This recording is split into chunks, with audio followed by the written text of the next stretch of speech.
Good morning, everyone. In the interest of time, I propose we start. We've been waiting for other colleagues to arrive.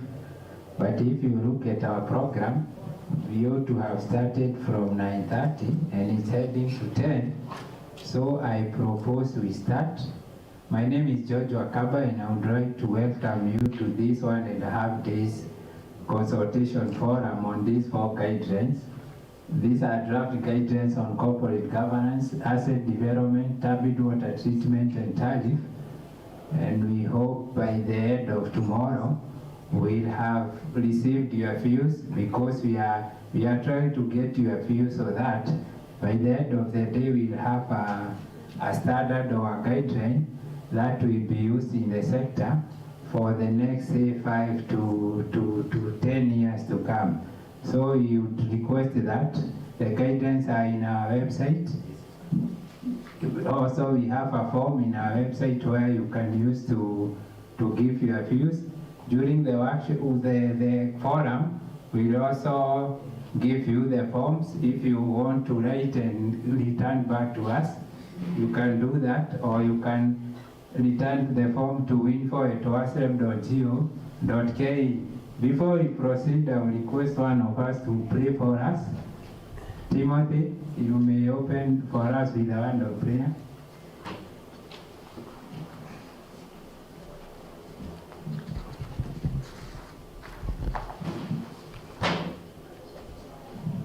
Good morning. My name is Timothy Mutuma from Masref. Let us pray. Father, in Jesus' name, we thank you for this wonderful and great morning that you have made us to see. Thank you for the new day. Thank you for each and every one of us here. God, we exalt your holy name and we give you thanks. I pray for this workshop, all that is going to be discussed here. God, we pray for your guidance. May your grace be sufficient upon us and guide us through this day. In Jesus' name, we do pray and give thanks. Amen. Amen. Thank you, Timothy. Now, before we start, we know each other, we know who is represented here, and kindly tell us where you come from and the utility you represent. We can start here going round that way. Good morning. My name is Adam Rugu. I'm coming from the great county of Nakuru. In the in the context of this meeting. Number one, I'm not a consumer.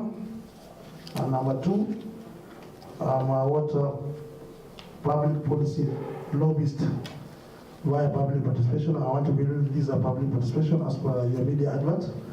And I came here very prepared for serious business.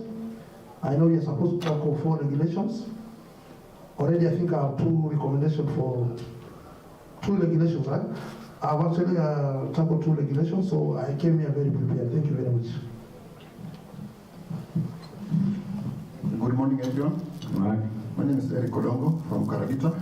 I've come here as a consumer and also maybe as a stakeholder for the public participation. Karibu sana. Good morning, everyone. Niko chini, habari zenu? Mzuri. Kwa majina naitwa Esther Wanjiru from Nyeri County. I'm a consumer. Good morning, everyone. Good morning. My name is Isaac Cairo.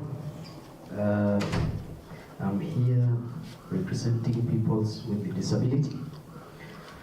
I come from the great county of Kajiado to represent the consumers of persons with disability. Thank you. Karibu sana. My name is Ruben Kailangat from Kresoi. I'm obedient leader. Karibu sana Langat. Habari zenu wote, kwa majina ni Joseph Olivakas, natoka Narok County, Transmara. Karibu, karibu. I am Charles Nyuru, Nakuru County, and I'm the chair of the board of NAWASCO, that is Nakuru Rural Water Sanitation, and you're most welcome to Nakuru. Thank you. Good morning. My name is Engineer John Okyoga. I'm the Acting Technical Services Manager, Nakuru Rural Water. Habari zenu. My name is Adanson Mogai from Nakuru Rural. I'm in production.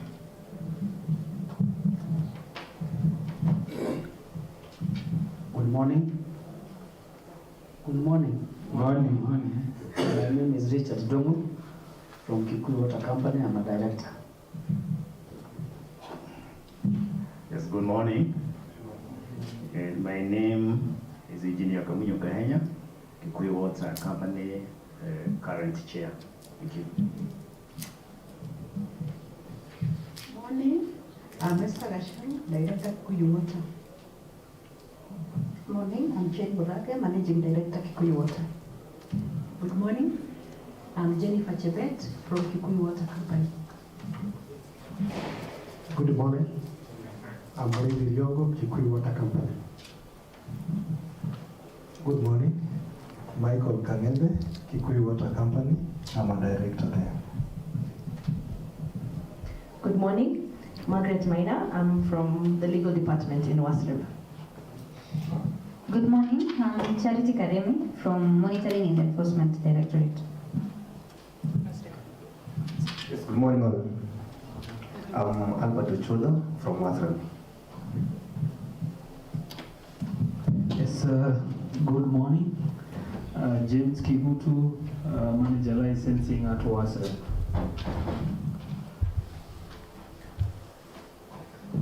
Good morning. Daniel Karanja, Wasreb, ICT.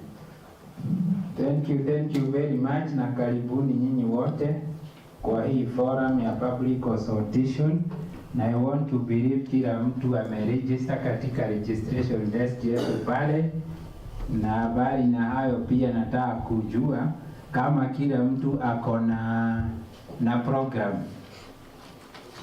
Kila mtu ako na program. If you look at our program, we are supposed to tackle the 4 draft guidelines.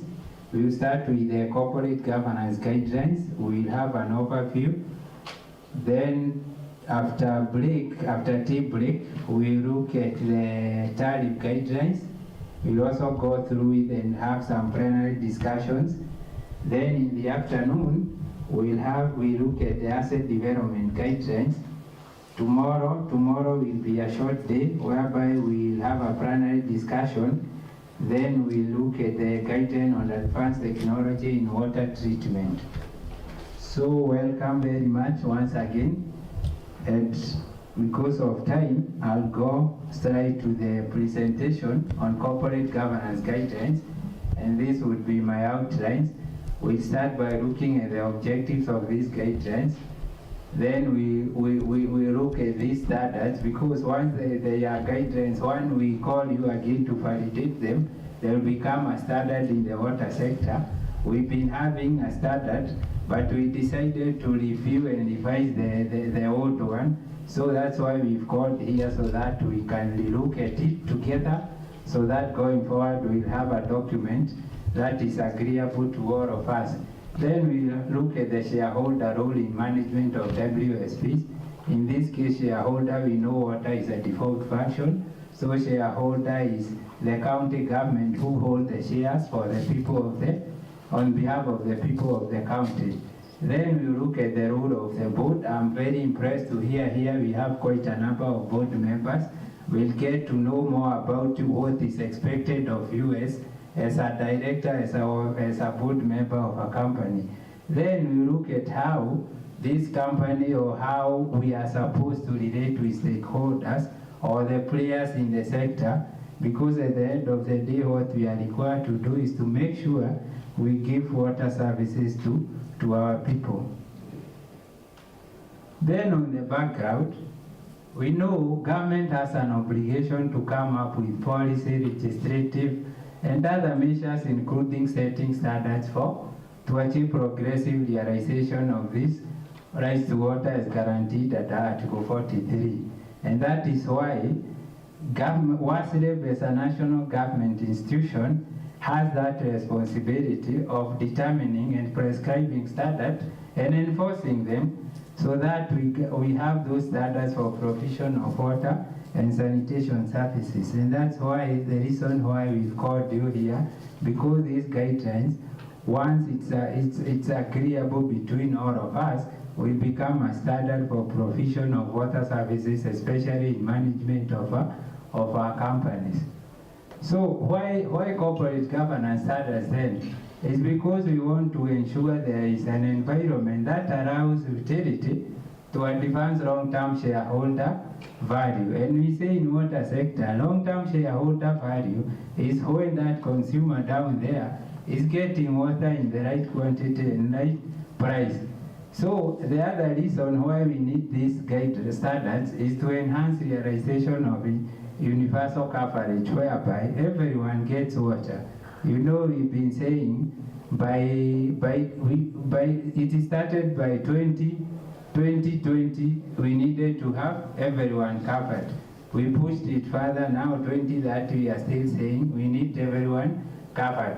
But those companies that are represented here, if you ask them their coverage, they will tell you perhaps it's even below, say 50%, or below 50%. But that's not the situation we would want in the country, because we don't want to leave anyone behind.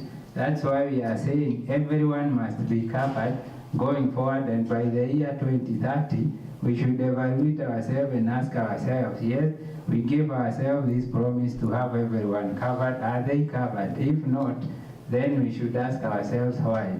The other one is to promote application of commercial principles in utilities to drive creation of efficient and economical water services. These companies, we normally say they are supposed to be run under commercial principles, because you run them like a business. If they are not self-sustainable, we cannot talk of coverage or increasing the coverage, because if that company cannot finance a line extension from point A to B, it means we cannot even extend services to that other person who could be deserving.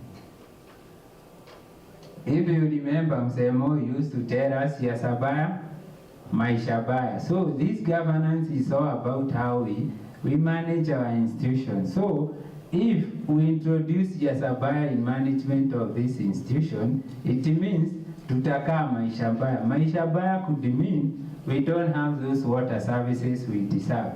We don't create employment for our children in these companies. We don't do what we are expected by the Constitution to do. So poor governance will lead to poor service delivery. Good governance will lead to good service delivery, whereby every customer will be satisfied with the whatever services we offer. So the objective of these guidelines, first of all, is to improve how utilities are read and managed. These guidelines, once it is in place, it will make sure, because it guides how powers are shared within a utility. It draws a line between the work of the board and the works of the management, so that we won't have issues whereby board micromanages the company or the management, and the management is not given free hand to manage. Then the guideline will help us understand governance, because it will clarify power, autonomy, and oversight. Because each and every person in the hierarchy of management of this company has a role to play. And these guidelines is aimed at clarifying all that. Then it helps us also establish structures and systems designed to guarantee this service provision. Specifically, these guidelines will emphasize so much on utility emphasis, because we know it starts from the shareholder appointing directors, directors signing contract with the management, management signing contract with the other staff members, and through that we are able now to hold each one to account. A manager can hold their juniors to account, shareholder can hold board of directors to account for their actions. It also helps us in information control system, transparency in operations, financial management, service standards, because at the end of the day we said we want to improve on service delivery. At the human resource, it also brings fairness, because it prescribes very well even how you are supposed to onboard employees in the company. It emphasizes so well even on how directors are onboarded or appointed in the company. Again, the last one on consultation, involvement of stakeholders in decision making. We know very well whatever decision we may make will affect other people. So these guidelines also clarifies on when and where we are supposed to undertake say public consultation, so that we let others know the decision we are about to make that may negatively or positively affect them. The other issue is the issue of shareholding, that has also been clarified very well. As I have said, water is a default function, and we know very well the county is the duty bearer at that level, at the county level, and we are proposing, if we are to have 100,000 shares divided into 5,000 shares of 20 shillings each, we are proposing the county should hold the majority. Actually, if you look at it, the other people, so that we don't have a company of one shareholder only, we are saying we introduce other people. But if you look at it, one share is going to CEC Water, the other one share is going to CEC Finance, and the other one to the county secretary, the three of them. But the whole lot of it, 4,997, are taken by the county, because we are saying all shares belongs to the county, and this company is wholly owned by the county, and this can be attested even by the companies that are here, Kikuyu, Apartna, and Nakuru. You are all owned by the county, your respective county governments. The duties of a shareholder. The duty number one is to ensure the board members that are appointed are competent people who will help us achieve our objective. The objective here being improving service delivery. If you are a board member and you are appointed when the coverage is 40%, by the time you are leaving the company, say after 3 years, you should be telling us, I found it when it was 40%, now I'm leaving, it's 50%. At least you have helped the company to move by, say, 10 percentage points from 40 to 50. So these directors must be competent enough to make decisions that will help us realize our vision of making sure everyone in that county is covered.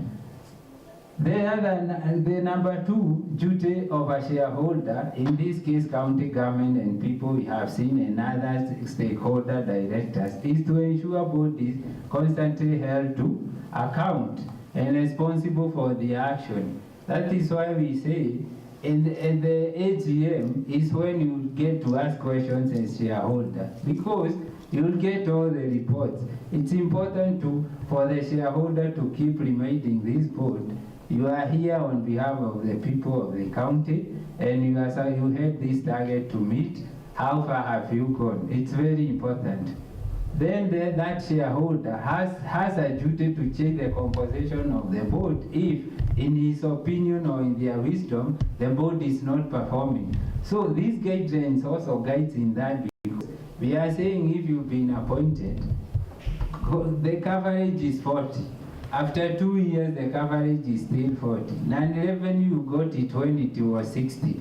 After 2 years, it's going to 70. Then there is a problem. As a board member, you should ask yourself, what is happening here? What are we supposed to do? Then your shareholder or the appointing authority, in this case the county, should be able to take action. And this action could be saying, now we are terminating this engagement based on non-performance.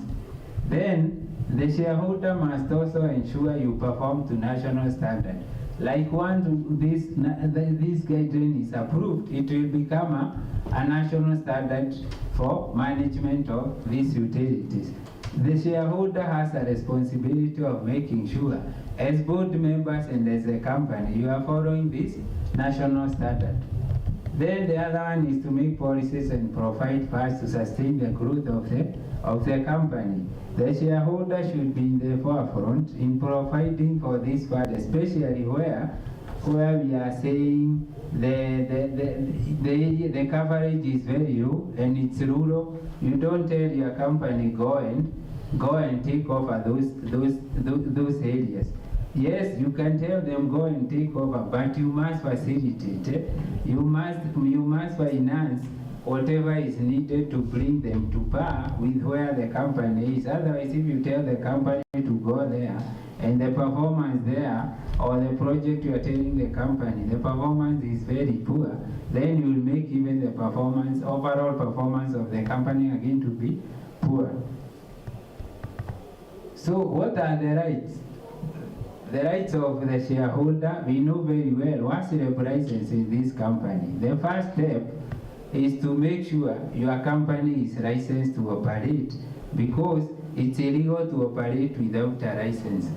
So secure registration of the county WSP. Besides the registration, make sure it's also licensed. And that's why when we are licensing these companies, they must get a concurrence or a letter of introduction from their respective counties, because we want the county to tell us, yes, I know the existence of this company, it's my company, it's working on my behalf, and I'm the one who has sent it there. You have a right to receive annual reports and audited reports each and every year.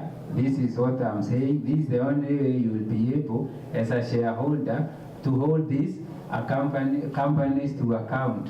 Then you are supposed to participate in voting. Remember, we've seen you have like 4 shareholders who are supposed to make this decision. Though later we'll be seeing we'll introduce another shareholder called Class B stakeholder who becomes somehow as a shareholder, though they don't have voting rights. Then you can appoint representative to the board of director. In this case, we are saying CEC could be the substantive person, but we say for separation of roles it would be important you appoint your representative, say the CEO in the county, so that during the AGM, as CEC, as the function owner, now you can be able to hold them to account. Otherwise, if you are the CEC and you are the one who have been attending these board meetings and you are being held to account at the AGM, you might find it difficult again to hold yourself to account. Then there is buying back the money generated as revenue. We normally say money in the water sector is ring-fenced. It's not supposed to move out of the sector till when we'll say we have covered everyone and everyone has water. That is when we can talk of now, can we pay dividend if where dividends can be declared or declared. But before that, every money that is generated in a sector should go back to the sector to improve access. Then you have a right, as we have seen, to dismiss directors on the basis of non-performance. Then stakeholders' involvement. This is where I'm saying for participation and transparency, this guideline is also introducing this class B shareholders who are normally the primary stakeholders in your area of operation. It could be that major customer who perhaps takes, say, 20 or 10% of your water, and you think he should also be involved in decision making. The purpose of introducing these people is because we want to make AGMs robust. That discussion should be robust such that they will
from domestic consumers. A third of this member shall be from other gender. I think this is very important so that we don't have a board whereby say you have all ladies or all men, or everyone should be represented, including everyone should be represented, all parties should be represented. Then a representative of the CEO of the respective waterworks may be by invitation sit in attendance.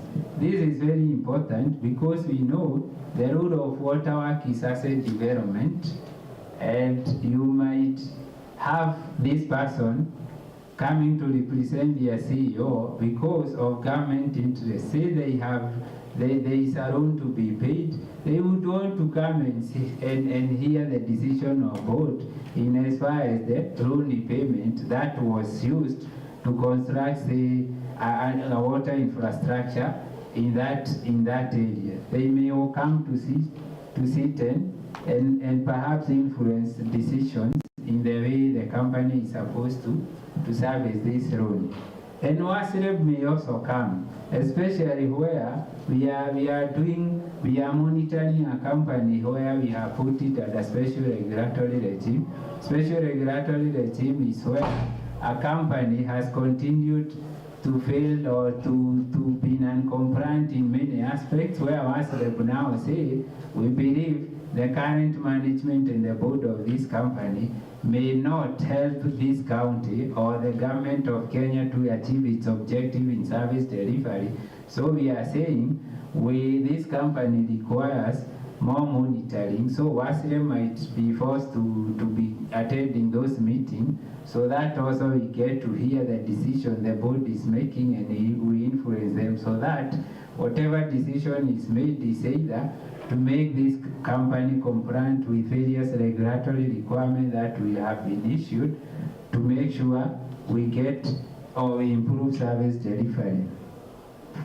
So this is the board structure. Normally, We classify our companies based on connections.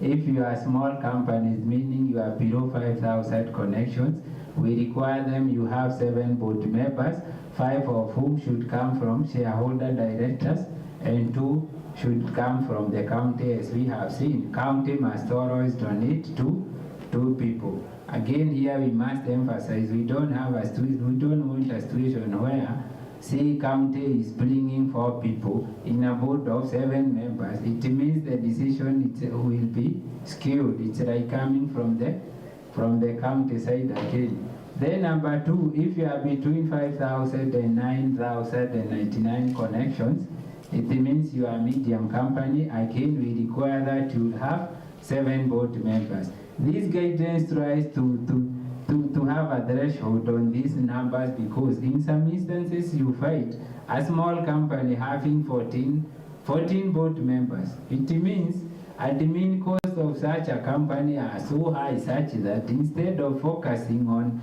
service delivery, they will tend to focus on admin issues, whereby you have to pay, say, directors, you have to do so many admin work in regard to that huge numbers. Then the number 3 is where you have 10,000 to 34,999. We classify you to be a large company. That one we require you to have 9 members. Again, 7 should come from stakeholder directors and 2 from the county. Again, these are the very large one, are those companies like Nairobi, Water, Kisumu, those with more than 35,000 connections. We classify them as large. Again, we require that they have 9 members and 7 to come from stakeholders and 2 from the county. Eligibility criteria, we say, because we said the shareholder has a responsibility of ensuring whoever who is appointed in the board must be a competent person. So the criteria should be, at least you should be a professional in good standing. If you are a member of any professional body, say you are a lawyer, at least you should be a member in good standing with your respective professional bodies. We don't want to say lawyers or accountants or whoever, because professional bodies are many, but wherever you come from, you must be in good standing, because whatever profession you come from and it's regulated, those are the people who should tell us this member is in good standing. Then we normally say a minimum of 7 years working experience, say for the youth representative. We say ask for this experience. Remember, you are coming in as a director to give guidance to this company. Remember, in the company we also have people who are also very experienced. If you don't have experience, sometimes you might find it not okay, where you are expected, say it's a very senior engineer, and your experience is of 2 years. So it would be important if you are experienced also, so that even by the time you are engaging these people, at least you will be engaging from the same level. But we are saying for the youth, because we believe if you have 9 directors or 7 directors, 5 of you are experienced and we have 2 youth, it means you can be able to mentor the youth. Must meet the leadership and integrity criteria under Chapter 6 of the Constitution. This is a mandatory requirement for everyone, because it's coming from the Constitution. Then there is fit and proper test criteria from WASREP. In the guideline, there is that fit and proper test form where you are supposed to fill.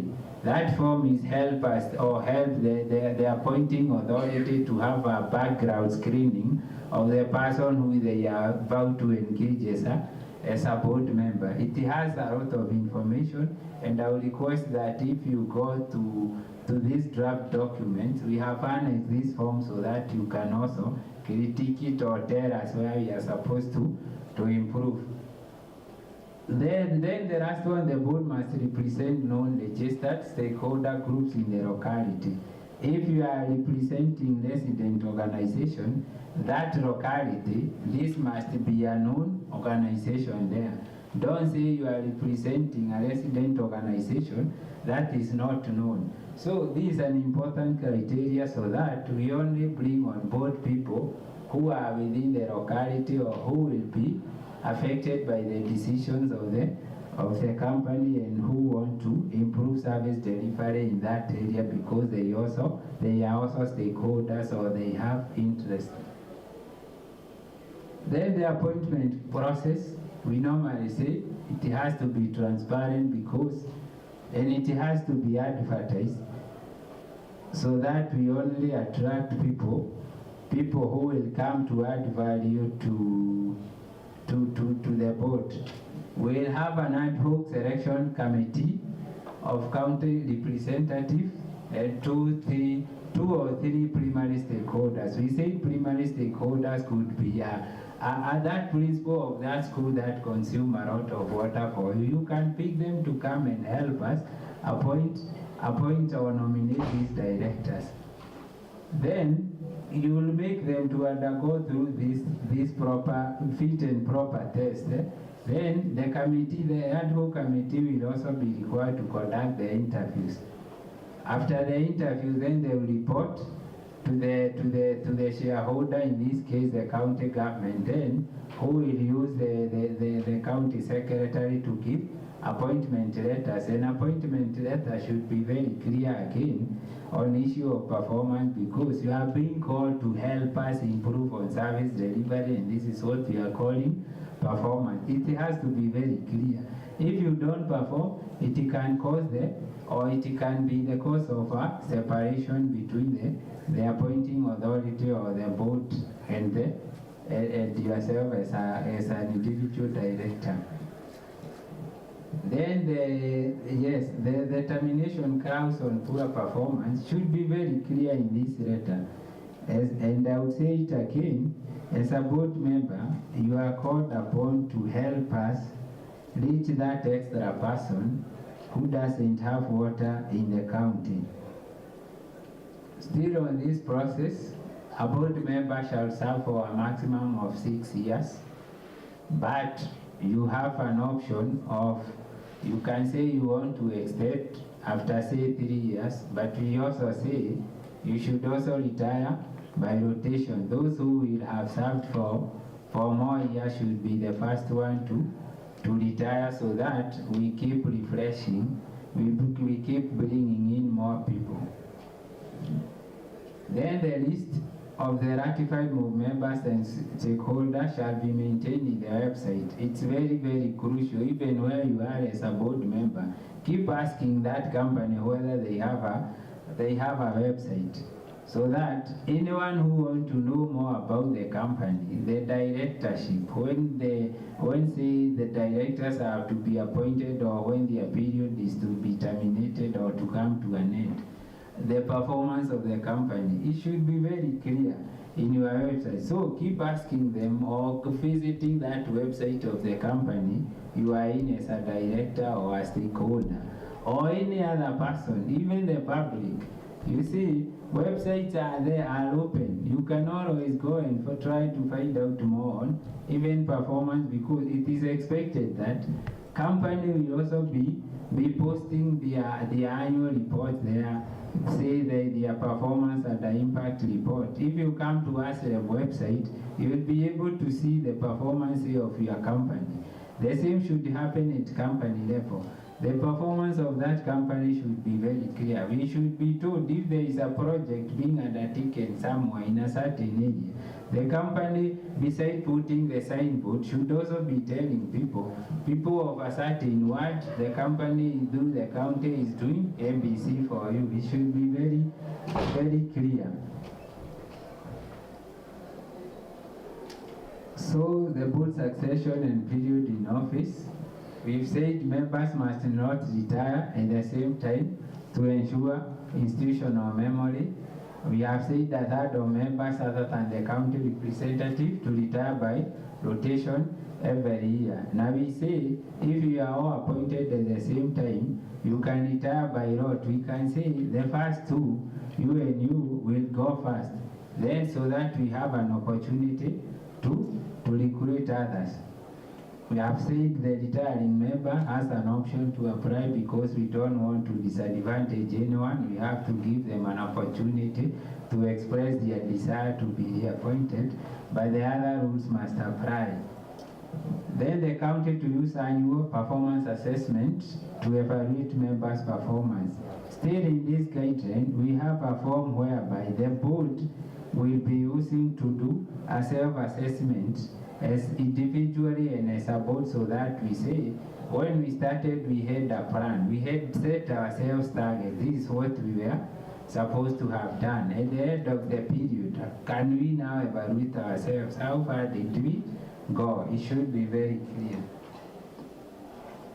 The board records all the proceedings of the board are required to be kept in the minute book. This is again very clear in the guidance. It has been clarified. There we normally say the minutes and board paper should be circulated early enough so that board members have enough time to go through them. We don't want a situation whereby you have a board meeting and the members are asking about the agenda during the meeting. This should be circulated early so that as you come to guide this institution, as you come to make a decision regarding service delivery, you already know what is expected of you. You have gone through the papers. You can critique them. You can even ask for management to come and clarify. And as a board member, remember, even where you only meet, say, with the CEO or the MD of the company, you have a responsibility. You can even demand to that technical manager also to appear so that they can clarify an issue. These are the technical people. So if you have any doubt or something is not very clear, you can call for clarification from any officer in the company. Remember, as a board member, there's backstops with you. So when we are holding you to account, you cannot say, oh, management didn't explain this very well. You have a responsibility to make sure you get all the necessary explanations and information you need to help you make a decision in this company. Then the chief officer in charge of water and the county secretary, we normally say, should maintain this information so that we don't have a situation where election cycle has come, the old has gone and the new has come, and the new doesn't know what the old was doing. It would be very important to keep this record so that remember, this office is supposed to be run continuously. There is no one day we'll say people don't need water. Water is needed every now and then. On performance, sign a performance contract with the MD, and this we say should be cascaded downward so that all staffs are working under performance contract. These guidelines emphasizes on this so much because we are saying what we all need at the end of it is to make sure no one is left behind in the county and everyone gets services as expected. So how do you hold management to account? Is only through where they submit on quarterly basis their performance report. So make it a culture, and this guideline is emphasizing so much on that, so that it's a culture in the institution. Every quarter, on quarterly basis, the board member will ask the MD, yes, this was your institutional plan for this year. This is our strategic objective. This is what we had planned to achieve during quarter one. How far are we? This should be the business of the board, and it should be something that should form the discussion every now and then, especially during these quarterly board meetings. Remember, we normally say as a board member, you'll go there 4 times in a year. It means you don't have a lot of time to exactly know what is happening. So every minute you are there during these 4 to 6 meetings you have during the year, make sure you interrogate performance of these companies. Then facilitation of annual auditing of accounts. This is very important.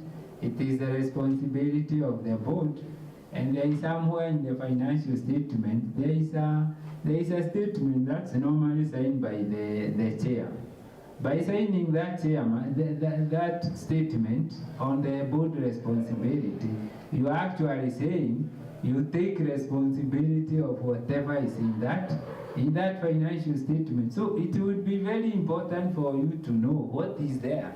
It is very important for you to get explained to by those technocrats you call finance manager and the technical people. You get to know what some of those figures means. We've seen people being summoned, say to Senate, some queries are being asked. And because you didn't say as management, you didn't explain them very well to say auditors, you end up having troubles even at Senate level. Because what you are supposed to do, make sure whatever clarification is either needed by the board or the auditors as management, you give them. Otherwise, don't wait for the financial statements to be qualified on something that you should have explained. Then when you are at Senate is when mnaangaliana mkiwa pale na maswali inaulizwa na chairman wa committee. Mnaangaliana, what are we supposed to have done? Yet you had the opportunity. So board will facilitate the auditing by making sure you have competent people in the office. Remember, you are the people with the responsibility of recruiting competent people to run this WSP, so that we won't be hearing even something say on non-revenue water that ought to have been explained so well to auditors. Remember, our understanding are different. You could be assuming that auditor, say from Auditor General's office, understands all the nitty-gritties of the running of water business. It would be upon you as a technocrat or as a management to explain to them what it means.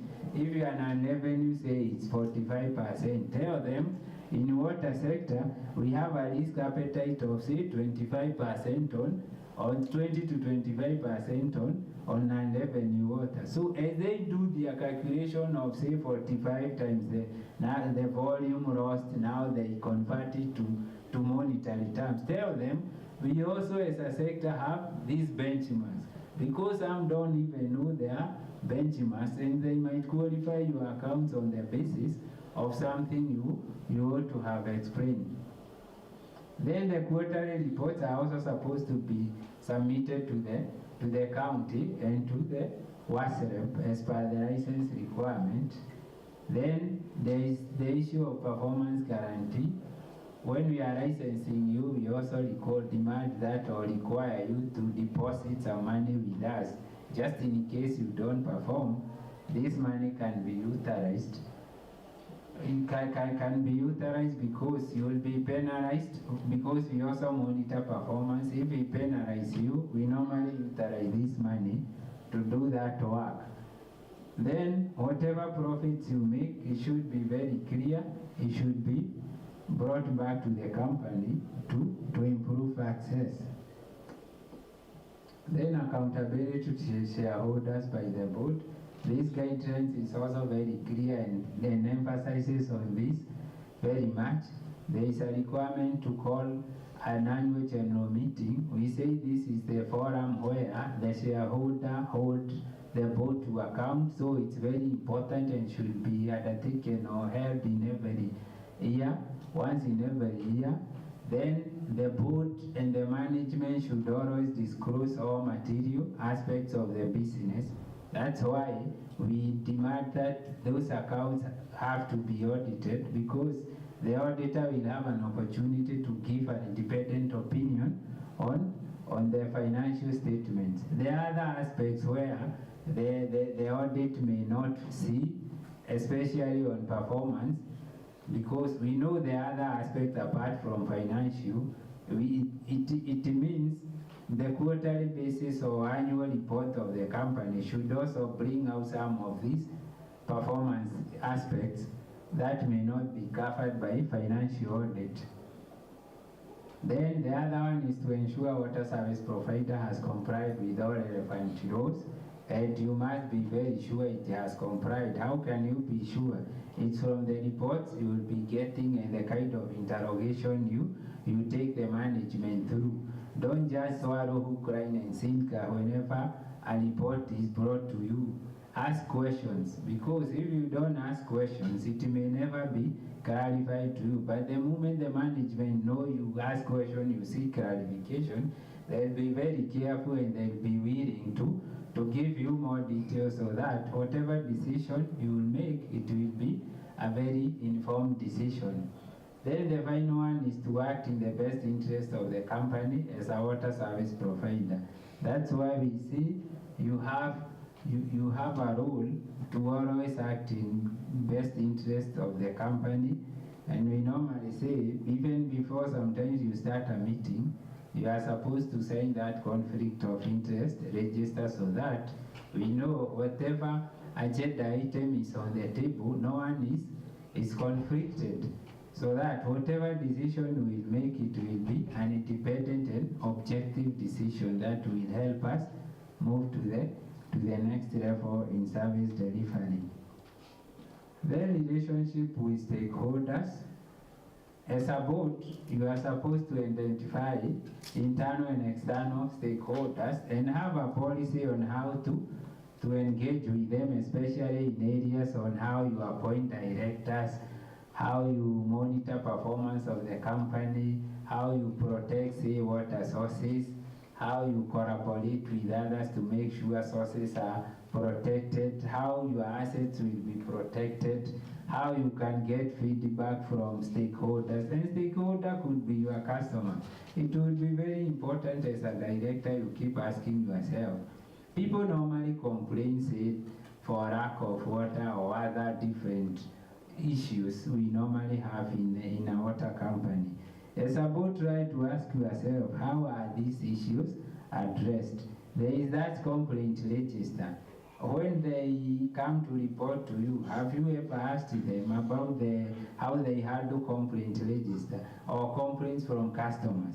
How long does it take for them to resolve a customer complaints? It would be very important, because if I complain of, say my meter got stuck last week, 1 week passes, 2 weeks passes, no one has attended to that meter. So it means it has taken 2 weeks and I'm still counting and no one has responded to my issue.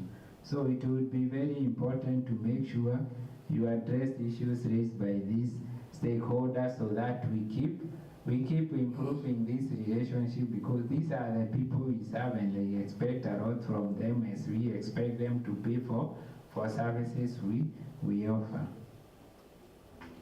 Balance of power. We know this guidance again emphasizes on the need to have a board charter. A board charter is like a TOR of the board, because it tells you what is expected of you during the period, say, of 3 years you will be with the board. Then the committee appointments. These guidelines again emphasize on the number of the committee you are supposed to have and the TOR. It should be very clear the kind of work as a committee member you are called upon to do. We know boards only operates or do its work through the committee, and as a board it's very important you make sure you have the right people in different committees, so that they will help us realize what we are called to do, which is professional improvement of service delivery. Then we say the chair should be an independent director who shall be elected among the stakeholder directors. We normally say the person representing the county cannot be the chair of the board. That's why the chairman should come from stakeholder directors. The one we saw are either 7 or 5, depending on the size of the company. The board shall be dependent on management. The issue of micromanagement. If as a board you have a very competent management, you should leave them to work, so that you don't have a chair or a board who is always coming to the office every morning. They cannot even let the MD or the management do their work. So it would be very, very important to draw a line between policy directions and management of the company, so that you don't interfere with the management work. Sometimes the boards interfere so much to the extent the MD, instead of focusing on his roles as the MD, is always either attending to the chair who has come or the board member who have come, and that's why we end up having, like, when where you had planned to have, say, 6 board meetings in a year, we end up having like 15 of them. It means every month the board was meeting. When you look at the budget, because planning involved also the budgeting, we had planned for 6 board meetings, we end up having 15. So it means even the budget may not have supported that, the 15, and it means we remove some money, say that was meant to do something else, either in extension, we are bringing it to pay directors.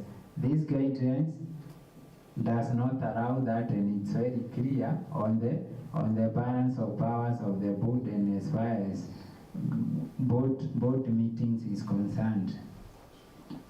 Performance assessment. Every year the board must assess its performance. We have a form to do that still in this guideline. It's very well guided because it touches on all those issues. We've said in your charter, in your TU1, all those targets you had set for yourself. Now come the end of the year, you'll have them, you'll evaluate yourself against the target you had set, and you see how you have fared. It is on that basis now the county can pick on that performance assessment report and now say and evaluate your performance. And in case you are found not to have performed as an individual director or as a board, the county has a right now to say this board is not helping us, and I think we should do away with it, though we normally say that doing away with should be through legal means. Because again, we don't want a situation where a county comes one morning and sack all the board or the management. It's not allowed. Again, it's very well guided in this guidance. That's why we are seeking for your views also, so that we can improve this document further. On human resource, still these guidelines clearly states on how we should onboard people and our relationship with the staff, the relationship between the board and staff. And first and foremost, the board must ensure there is a policy tailored to enhance performance. Remember, we are talking of performance in every aspect of management of this company, because we know it's only through performance we can achieve our objective and ensuring everyone in the county is covered. Make sure you have a staff establishment based on sector standards. We normally say, down here you can see the thresholds for for cost, for personnel cost. If you look at this, if you have a company whereby you are using 80% to pay for salaries, it means this company was like started just to pay salaries. So it would be very important to make sure the people you have and the income being generated by this company, not every other coin that goes to paying them. Remember, we have other responsibilities like O&M, so that we sustain service. Remember, we are also supposed to do some investment, and we can only all do that through making sure we have the money we are having, we are spreading it. At least 30% goes to salaries, the other 70% goes to, say, the 40% goes to, say, to operation and maintenance expenditure. But we have a small proportion, say, of 20% that goes to investment. Because until and unless you invest, there is no way we'll be saying we have covered more people.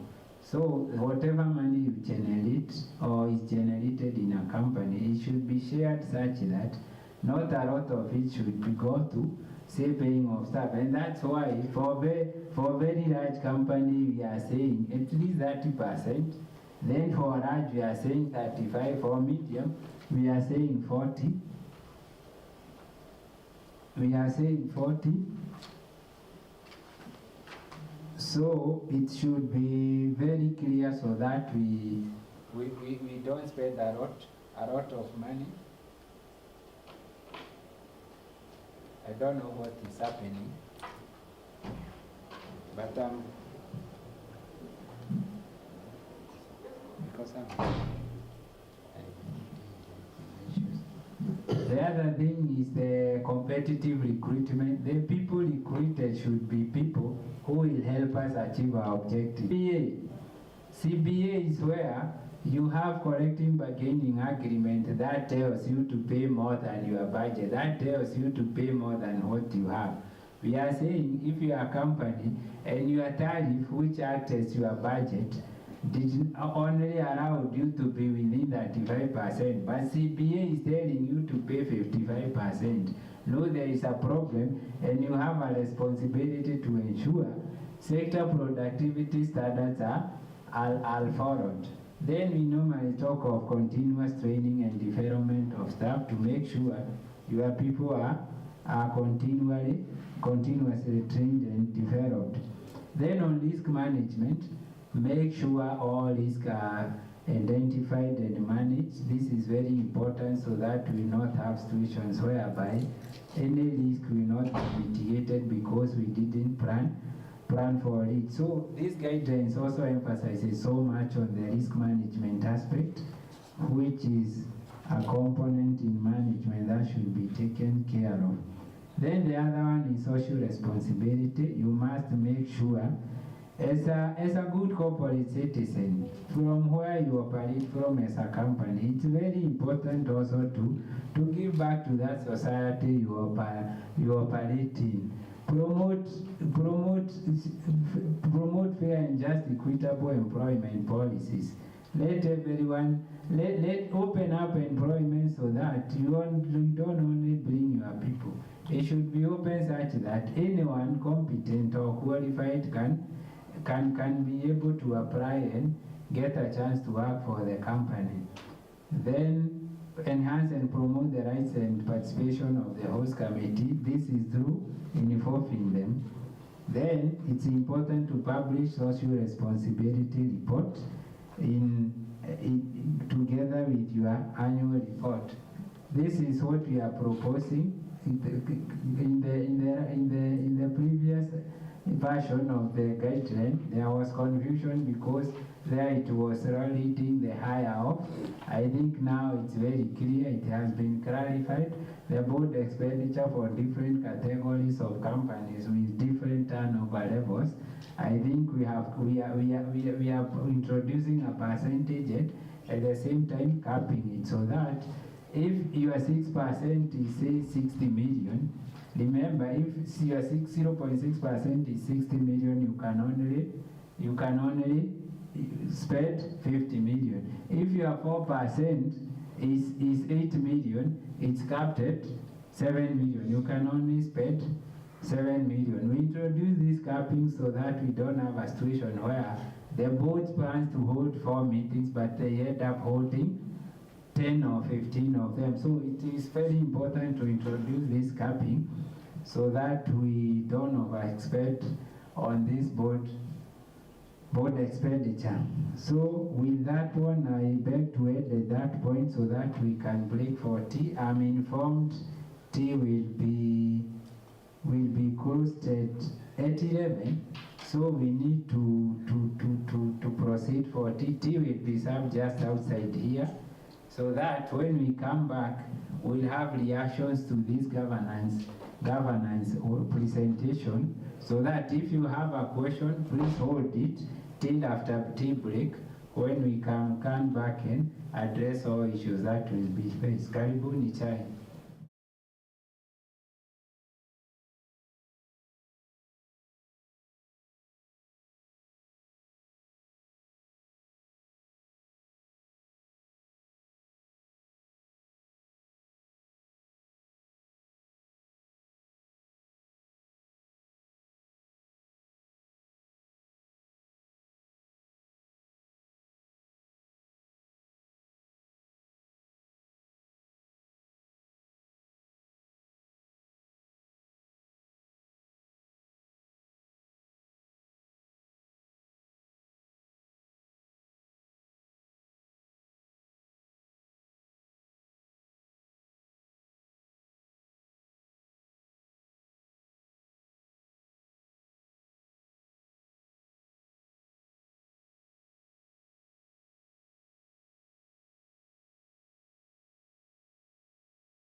kona timu yenye inachukua maoni yetu, so that tukitoka hapa tutakuwa na maoni yenu yenye tutaweza kujumuisha kwa hii guideline.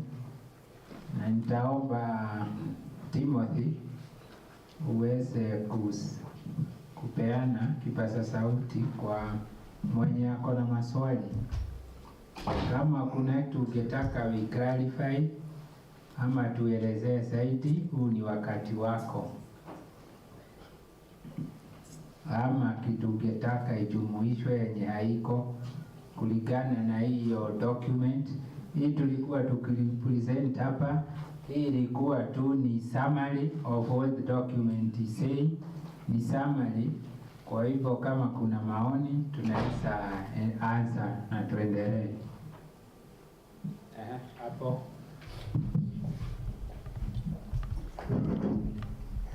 Thank you once more. Do I say my name again? Yes, you can. Yeah, I need to. I am Charles Nyuru, Chair, Board of Directors, Nakuru Rural Water and Sanitation. And I'm happy the way you have taken us through, but there is a question that I think that requires a bit of clarity on appointment of directors. Because you have said, the figures you have given us, below 5 or 5,000 connections, and I don't know what, after 5,000, 10,000, and then you have gone all the way to 34,000. Now, the clarification I would wish to request from you is, you know, we have several kinds of connections. Number one, we have active connections that are ongoing. Then we have dormant connections, and the total register connections, so that we know now, because you have said those are going to determine the number of directors that are going to come on board when a board is formulated. Is it possible, sir? Yes, thank you for the question. Perhaps I can take another one, or I can answer that one. And I want our team to be checking for me. He's a director from Naruasco. I want you to tell us the category Naruasco falls. If you go to the impact, you'll get to see where the Naruasco falls.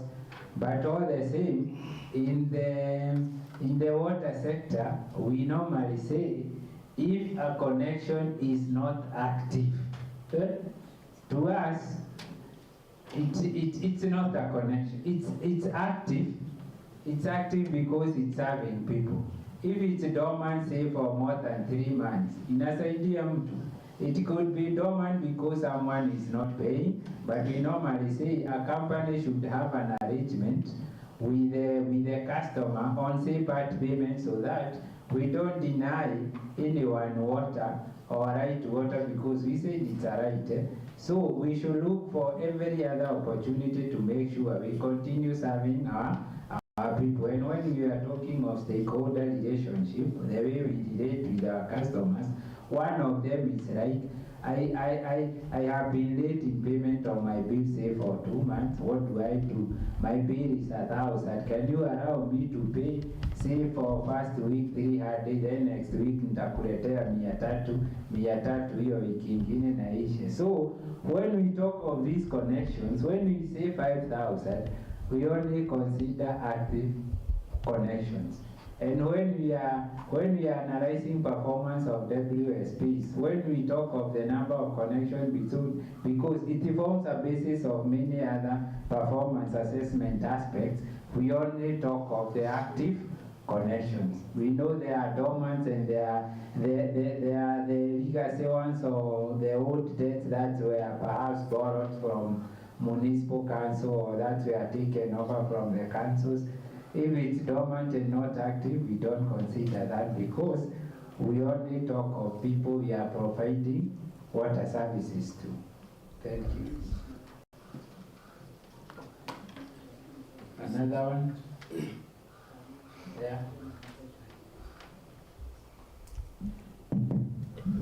further to that, yes, I hope this is a stakeholder consultation. yes, yes, And each views matters a lot. yes. I'm looking at total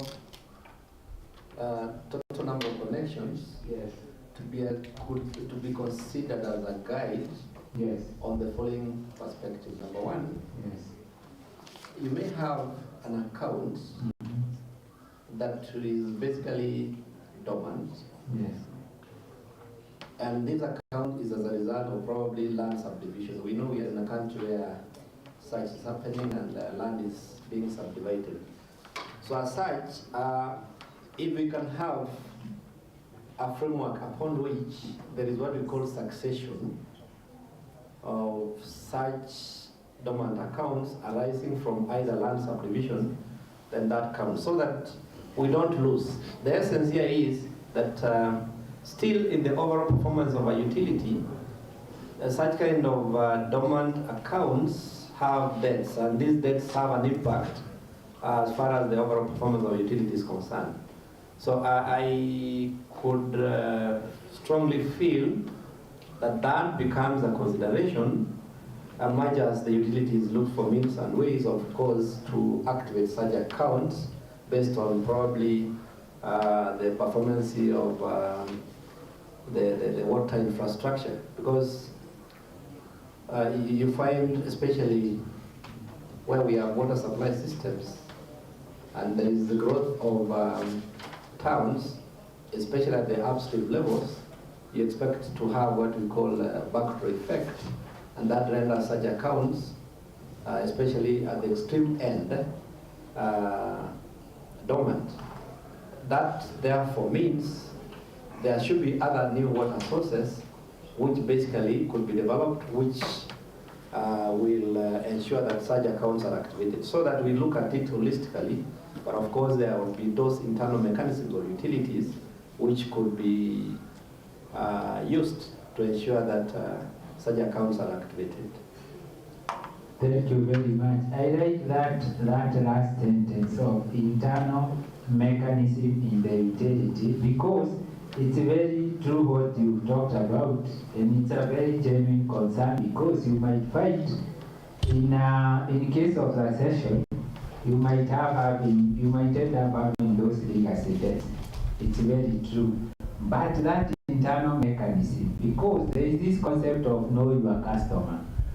As a water company, that meter reader that goes there every day, and that's why we are saying the people you employ, we should at least retain them because of also the history.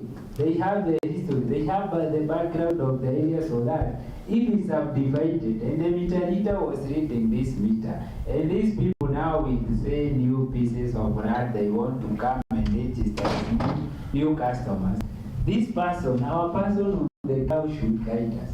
So I like it very much when you say we should have a control mechanism within the company, so that our people should be knowing this land has been divided, the old account has the date of say this much. So when they come, because we know the locality, we should demand for that money perhaps their parents had, because the connection was theirs. Now they are being told, take your piece. Now the water company will be left with this debt. But I agree with you, perhaps it's something we need to look into.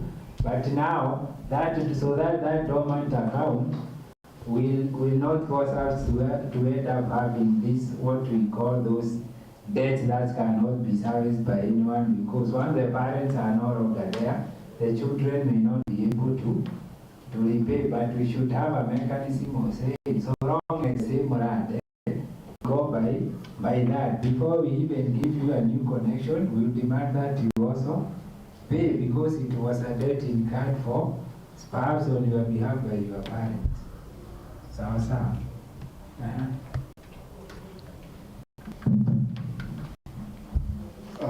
Timothy Cherono, Director and Wasco. I have one issue for clarification. Yes. And then a question. These guidelines have been on your website. Yes. Are there any modifications? That is the first clarification I wanted to seek.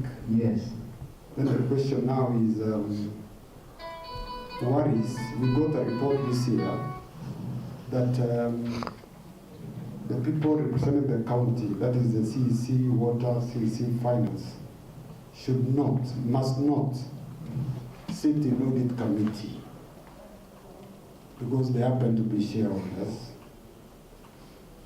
I was looking at a situation where these are the owners, and we are telling them they should not know about money. And I was trying to look at it from the parastatal from national government, and I know WASREP is a national institution. Yes. If you go to parastatals, the national treasury is very clear who sits on the audit committee. So my view is that, yes, you said they cannot be chair of boards, which I agree, but I thought the CEC Water, CEC Finance, at least one of them should sit in the audit committee. In any case, they are not the ones who audit, so that they own the process.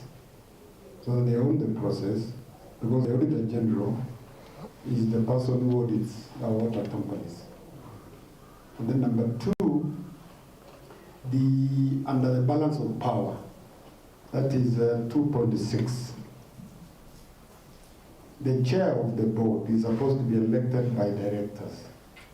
But what I have here, unless mine is wrong, is that it is the county.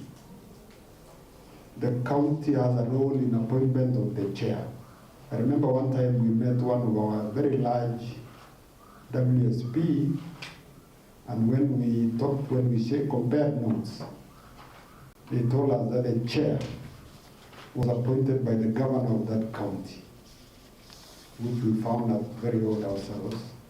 And we said then that goes against the corporate guidelines. Maybe you can elaborate on that. Thank you. Thank you very much, Director. On the first one on modification, yes, this revision of this guideline is coming with some modifications, like what we have here. Before we used to allow for 5 members for this one, but now you can see it's 7. Even the second one used to allow for 5 members, you can see it's 7.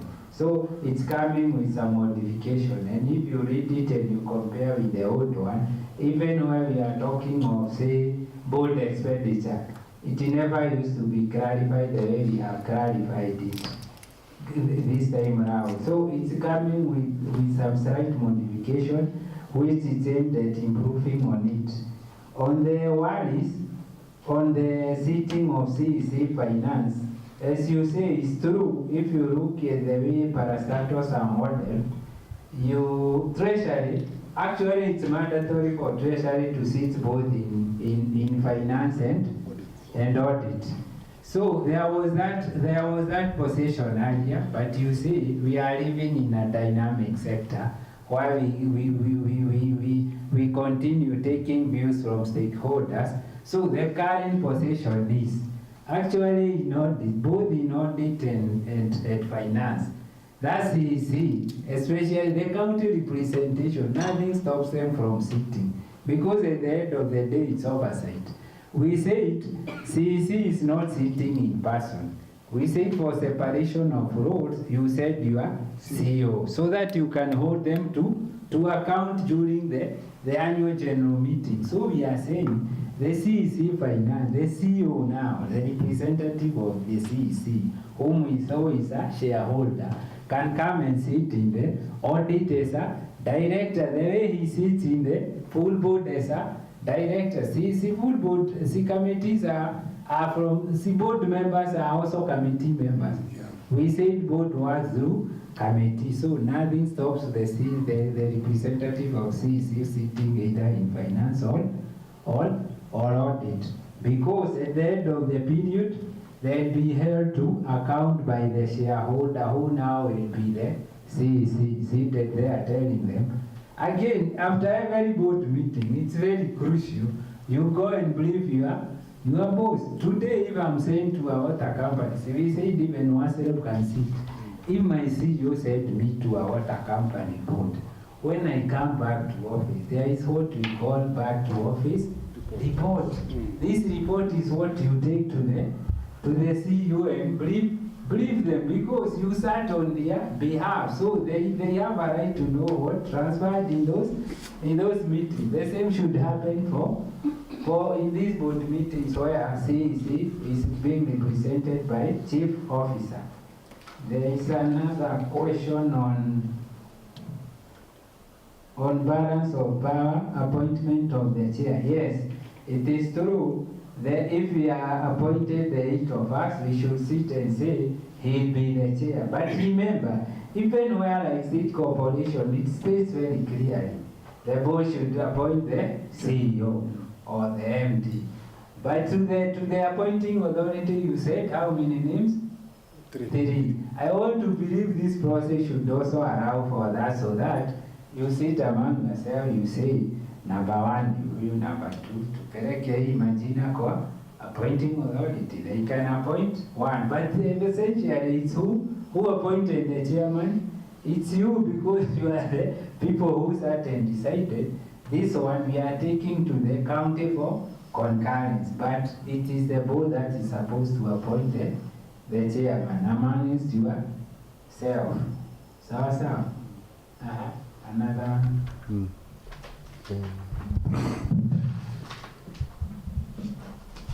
Thank you. My name is Richard Dogo, Director Kikuyu Water Company. Yes. I want a clarification on the company performance, where you say that the board to sign performance contract with the MD, and this should cascade to all staff. Yes. I want a clarification whereby if a person or an MD or a senior person of the company is actually employed under the pension PPP, that is permanent and pensionable, do they have to sign a performance contract? Yes, because they do. Yes. Because that's what we are. I wanted a clarification. Yes. Because if they don't perform under that, if they are not under the contract, yes, then we should, as the board, then we should know how to engage them, either to sack them or maybe to know what to do. Yes, thank you very much, Director. Performance contract and employment contract are 2 different things, first of all. Performance contract, when you are employing this MD, you tell them, this is what we expect from you. Remember, MD can only work through these people we are calling staff. After the MD, we have CMT or co-management team, which you might also sign a performance contract with. But we are also saying, if I'm the CMT or co-management team, after the MD, I have my people under me. If my contract says I'm supposed to say reduce non-revenue from 40 to 35, and I'm the one in charge of non-revenue water, it means I also have to work with people who are below me. These people, whether they are under PNP or under contract, remember at the end of the day, we are all employees of the company working towards one objective. So being under PNP does not give you a green light of doing whatever you want because we're in PNP. It should be very clear. If you are a non-performer, you can be sacked on that basis, or you can be suspended on that basis. And I want to believe, because we have also guided these companies on the basis of, say, like HR policy, even have a model. And performance is emphasized in all these documents. And one of the reasons why you can separate with an employee is on the basis of failure to perform. It doesn't matter whether you are employed through a contract or PNP. After all, it's an employment and you are employed by this company. Can we change, is it also possible to change from pensional, permanent and pensionable to a contract? We normally say for the senior most position, that's why we are saying for senior most positions, I don't know what your HR policy says, because there are those who are under 5 years. But for these other positions, if you make a meter reader to be on contract, I'm telling you, it might boomerang on whatever you do. Because these people need to be guaranteed of that employment. Also, the nature of their work sometimes requires you need a person to be around for some time. Otherwise, if you employ a person today, you sack them tomorrow or after 1 year. Remember the example he gave us where the rat is divided. I was talking of the rat historical background. Who will have that? So if this junior position, we allow them to be under PNP, no problem. They also have very strong unions. If you try to go that route, union will resist that, because they also try to protect their members. But what I want to emphasize, as a board, you have powers to demand for performance. You have powers to take action against any non-performance you might suspect. But this non-performance has to be very clear. These were your targets for the year. This is how we have evaluated you. These are the results. And we can say, from where we sit as a board, you are not performing. And on that basis, you can take action. The clarification, assume somebody has worked for more than 10 or 15 years. Yes. And yet, I don't know whether that instructions either came from WhatsApp or whoever, but they want a senior person to be changed from PPP now to a contract. Yes. And if you do calculation, it might be very expensive for the company now to change or to keep that person on contract. So that's what I wanted a clarification. And if you count maybe the years which are remaining maybe for him or her to go to retire, yes, it is not worth. Yes. So I needed that clarification, whether we as a board can actually make our own decision regarding those kind of that kind of a scenario. Yes. Perhaps if I may ask, you say senior. Senior could be the MD or the people below them. Because what we normally say, we should be guided by their policy. If your policy says those in position 1, 2, and 3, or those in position 1, 2 should be under contract, we should follow that policy. Because if you do anything contrary even to your document, if these people goes to court, in most of the cases, the court will also look at the labor rules, but they will also be guided by your policy document. So, as a board, the best you can do, first of all, have the right policy in place that clearly states what should happen. If perhaps you found yourself working for a company because you have been seconded from somewhere and you are a senior person, perhaps, and as you say, you are only remaining with 2 years, the board can compare. If we put you on contract, it might be very costly to the board, because as a board you are supposed to make a decision based on sometimes on cost-benefit analysis. If you analyze and you find that it will be costly, then you can hold and let them just exit through retirement. But if you strongly feel this position, we need this person and is the right person, they can be asked to sign a contract, and now they transit from PNP to contract basis, and you give them fresh appointment letters and any other information or benefit they are supposed to get. You make it very clear. But don't disadvantage anyone on the basis they perhaps came from security and you need to get rid of them. Because if they go to court, you will either be forced to pay them, it will still be very costly to the institution. So as a board, you can wait and see the direction to take. So we should not be dictated by anybody. We go as per the policy. The policy, and you follow the labor rules. The labor laws. Yes. We should not be dictated by. They are saying you also consult with that employee who is to be affected, especially if they are senior people. These are people who should understand why you want to put them on contract. And don't let them think putting them under the contract is a way of of separating with them, because it's the only happen. You say after 3 years or 2 years, you say we no longer require your services. No one should feel disadvantaged. Thank you. You go up.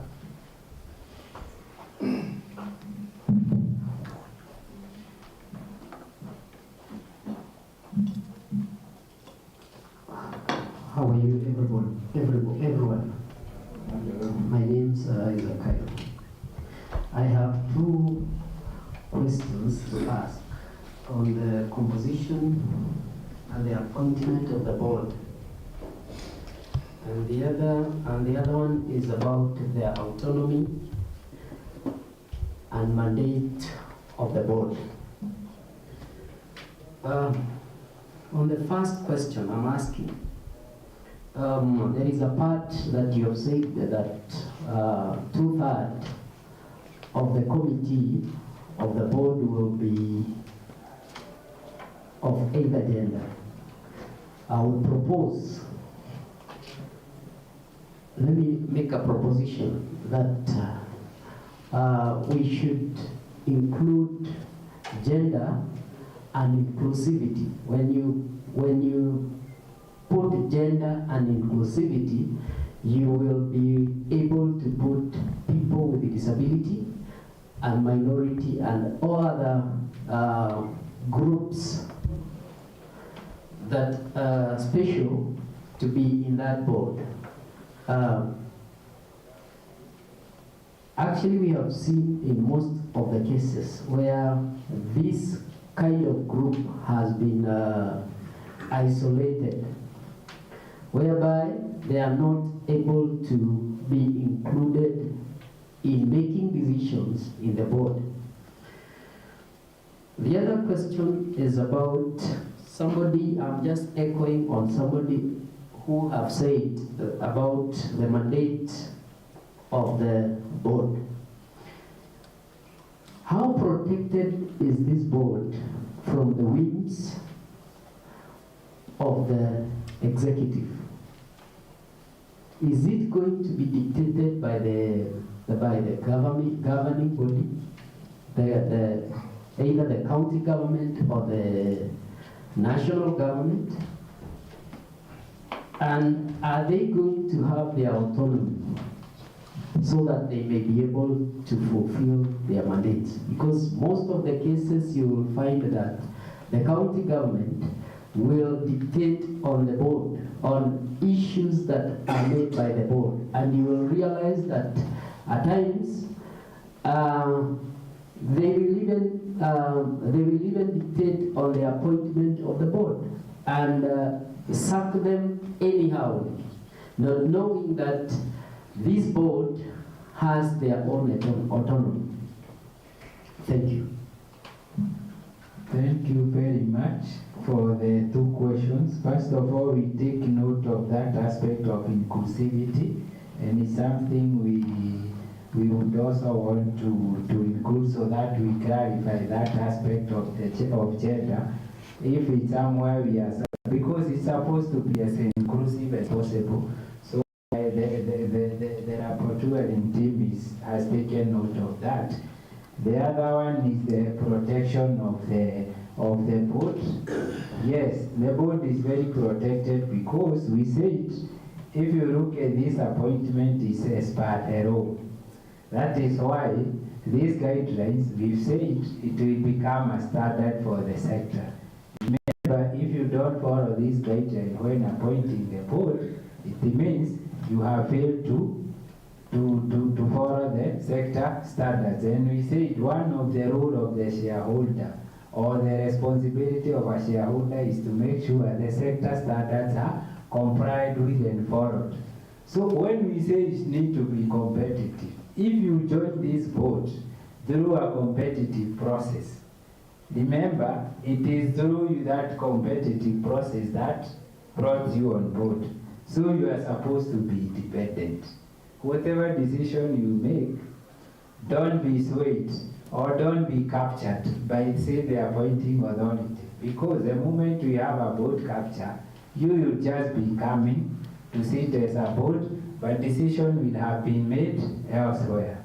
So it's very important to make an independent or objective decision as a board member, because we said no one can, after you undergo through this process as per this statute, no one can wake up one morning and sack you. And we've seen them doing that. But when people got to court, they are reinstated because they go to look. Did they follow the standard? Yes. Were they appointed through a competitive process? Yes. What does it say about the sacking? It's based on their performance. Can this be proven? This director or this director has been performing? Yes. So what was the basis? Nothing. So the court will reinstate the board. But as we say, sometimes it's all based on politics. And remember, as a board member, again, you are supposed to remember it's a political process. So what you can do to manage it, to manage politics at that level, you are also supposed to do it without compromising any aspect of service delivery, because we said any interest should also be declared. So do what you can do, but as a board you are protected by the law. Nothing should happen to you, and you should not work in fear, saying if you make this decision, then the appointing authority might think of APC. You should work and implement all the whatever plans you had planned without fear from any quarter. Yeah.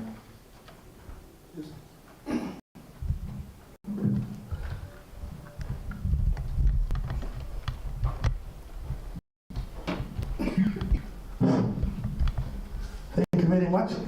I beg to give my reaction where I'm standing. I believe that when we did the introduction, everybody was here, but then maybe for whoever came late, it's my pleasure to introduce myself once again. My name is Dan Murugu. I'm out of consumer code, and beside that, I'm a public policy lobbyist nationally across sectors, including water. Before I move ahead to tackle the business of the day, I want to make two disclosures. Number one, I don't have any interest. Besides being a water consumer, I may not have other overriding interest in this process. I've listened to the comments by the previous speakers, but now my trajectory is that I don't have any interest.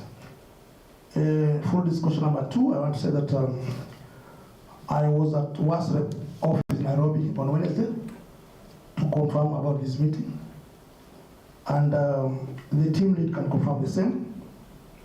With me here, I'm carrying some documents. Because I said I have a written recommendation, I've been preparing for this meeting the last one month, and part of it was to read the document, and then I take time to give my written submission. Of course, this is actually time consuming, but if you're a patriotic Kenya and a public participation, this is actually what you're supposed to do. So I have a written recommendation. I don't want to take much of your time. I said I'm carrying a lot of documents. I have this document. If I look at the last page, I want to salute WASREP officers and also the board represented here. I think we have two boards, Kikuyu Water and Narwasco. When I quote this document here, this page, I think Kikuyu Water is listed on number 4. So this actually means that you are licensed and registered WSP.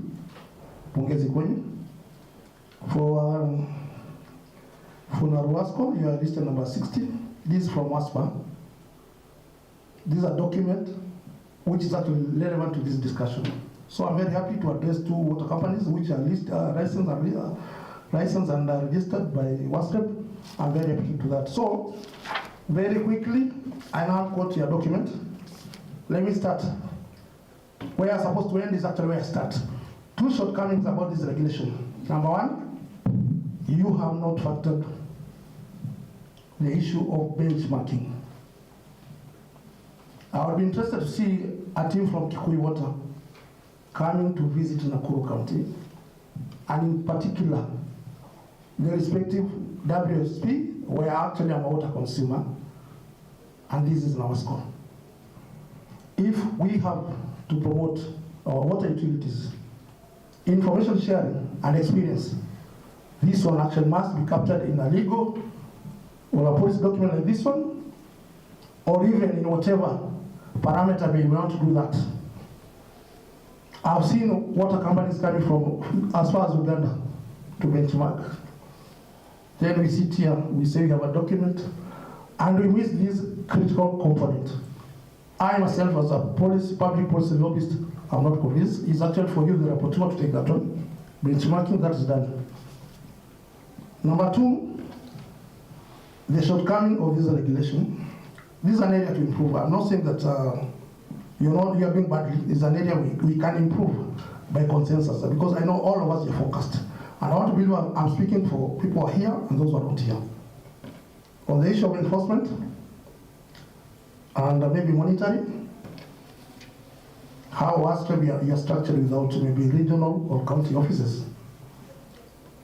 I have reservation, but I'll still give you the benefit of doubt.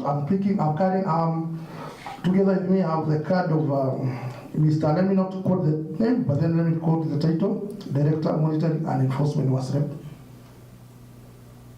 So on the aspect of enforcement, for the listed number, how many? Companies are Maji Kenya Zima, the total number 83 here. You don't have the capacity to do the enforcement and monitoring. And still also on the aspect of budgeting. The budget for WASREP, Mr. Boss, I came to your office because I was going to a sector budget meeting in Nairobi Wednesday. If you do an MOU with me, I can be able to ask the government to be able to fund the activity adequately so I'll be able to supervise the WSPs. I hope I don't contradict myself on the same. On the appointment of board members, I quote my documents here. I have a letter from the Cabinet Secretary, Honorable Alice Waume, dated the 9th January 2023. Reference is made to the above mentioned subject. We have noted your concern and confirmed that issues of representation of gender and then inclusivity, as you suggested, as required by the Constitution, shall guide our future appointment to the boards. On this one, Mr. Leader, you cannot ask that WSPs have full boards, and equally yourself as WASREP, you don't have board members.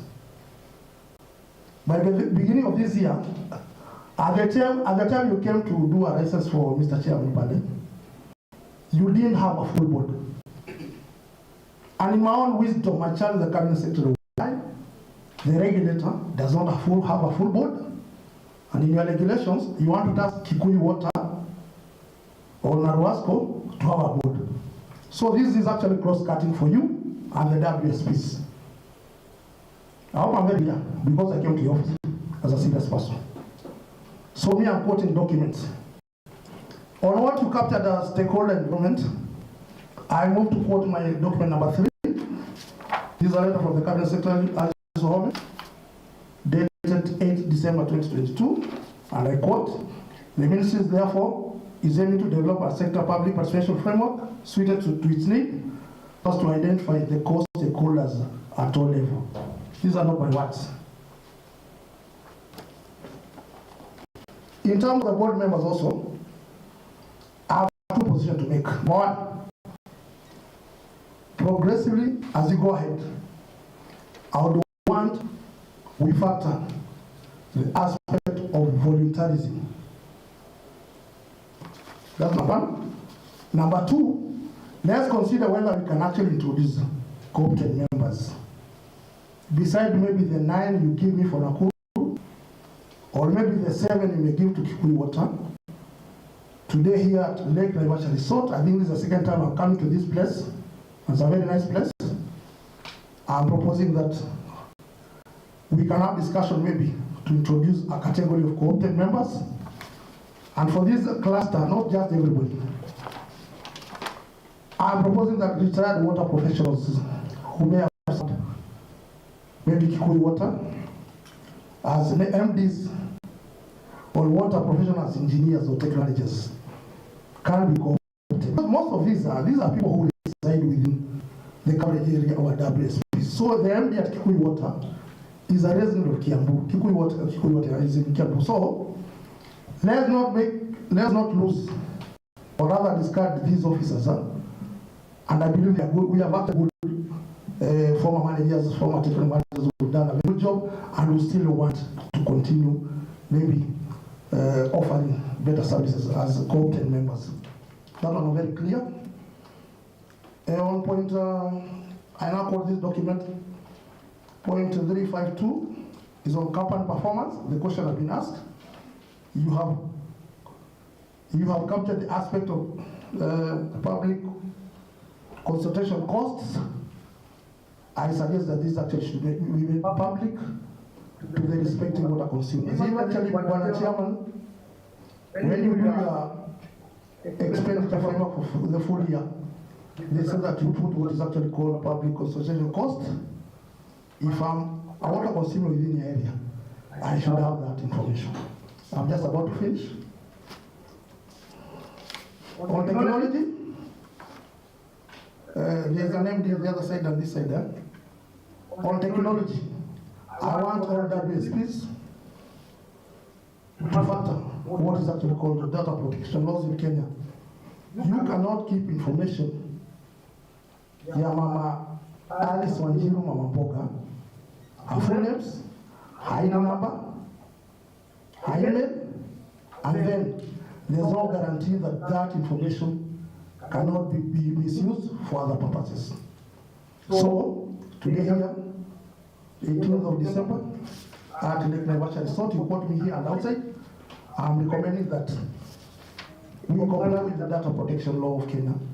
That I should actually get a guarantee that the information I've given to a WSP cannot be filtered for the reasons that may be of harm to me. On social responsibility, a social responsibility program must be undertaken within the coverage area of that WSP. So I should not see the reason why, Mr. Chairman, you can reference your board to do a project in Narok at the disadvantage of the water consumers within your area. You're my friend, I'll use you as an example, and you allow me to do that. On communication, because I don't have regional, one engineer one time came to Nakuru, I salute. Because you don't have regional offices. Another time was in Nairobi, when you did your strategic plan, and it's here. The strategic plan is over, I came here fully armed with documents. And your regulation is under point 1.1 on good governance. I salute you for this one. On communication, I said at KICC, you should use the offices of the WSPs to expound on the mandate. People, Kenyans don't know what to ask them. But then I give a solution how one can be able to know that beyond WSPs, there's WhatsApp. We use the office of WSPs. People give free brochures. So it's not beyond communication within WSPs. It's also filtering information that can actually help sensitize our people on the issue of water and sanitation services. Oh, they are very well. I'm just about to finish.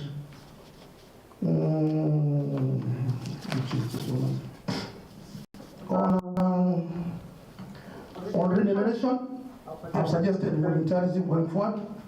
In terms of directors, since we actually formed water companies, water committees of the former municipalities, we always had one category for the Chamber of Commerce and Kenya Association of Manufacturers, who are not here.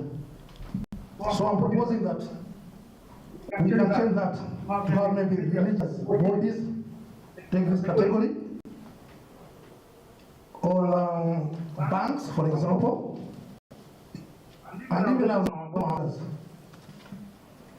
On professional,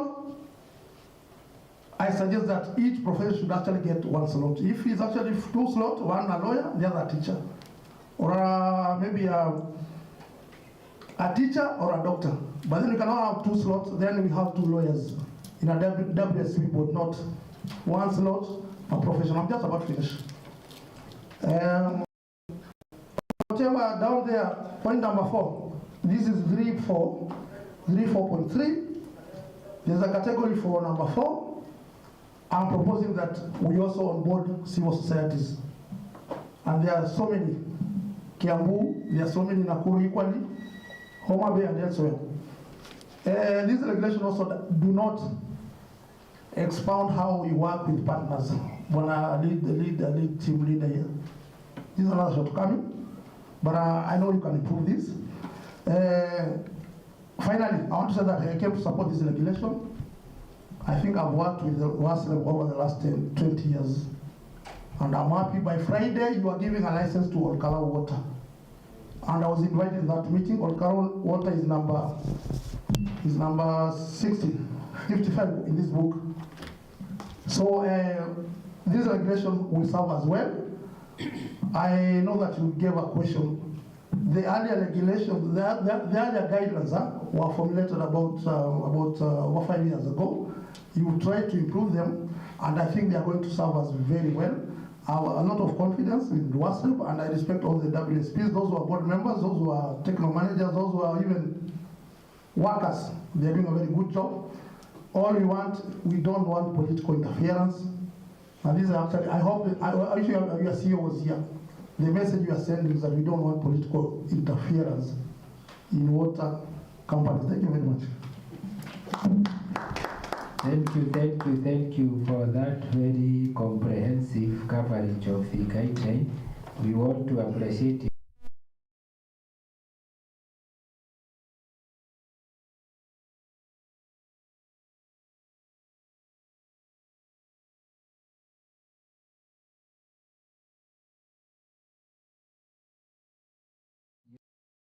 The guideline only that we are doing it capacity building, but this capacity building you also see can come in many forms. Capacity building can mean you going to be trained. Capacity building can mean you, or training can mean you go to Nyeri and see how to manage their non-revenue water. Capacity building can mean even going all the way or calling Mariti to come to your place or manager Mariti Water to come and explain to you on how they deal with certain aspect of say operation. So I think we can enhance it a bit and call it benchmarking, because if capacity building is not very clear, we can clarify it. On enforcement and monitoring, you say we don't have capacity, but WASLEB, I appreciate the fact that you also have a strategic plan. If you look at WASLEB, the way we've been growing, we have been building capacity over time, and we know some of these things are progressive. You don't start by say 200 numbers, you start from 50, you grow to 100, because capacity sometimes requires people, or monitoring and enforcement requires people, and as an institution, you consider many aspects including budget, and with the time, especially by the time we'll be implementing this strategic plan, we'll be able now to fully enforce all the regulatory rules and regulations we have put in place. On budget for WASLEB, you say we can use you to go and lobby for government to be financing WASLEB. But remember again, and I want to clarify, a regulator is also supposed to be somehow independent. It's like a boat. The way you want to be independent, a regulator would also want to be independent. That's why we say the regulated sector should finance the regulator. That's why when we talk of the 4% regulatory fees, you should make sure you are up to date, because without that we cannot be able to hold a forum like this. That's why it would be very, very important as a board and as management, when we say in the tariff you have provided for regulatory fee, make sure you are up to date, you have cleared the regulatory fees, so that the regulator will be able to perform all these roles we have seen, especially monitoring and enforcement. The other one is is appointment of the board for WASREP. I want to confirm WASREP board is now fully constituted. Our board, I agree that gap was there when we didn't have a board, but remember sometimes it's also a political process. You have let the new government to settle sometimes, and they start making appointment, and that's what happened. But I want to confirm we now have a board.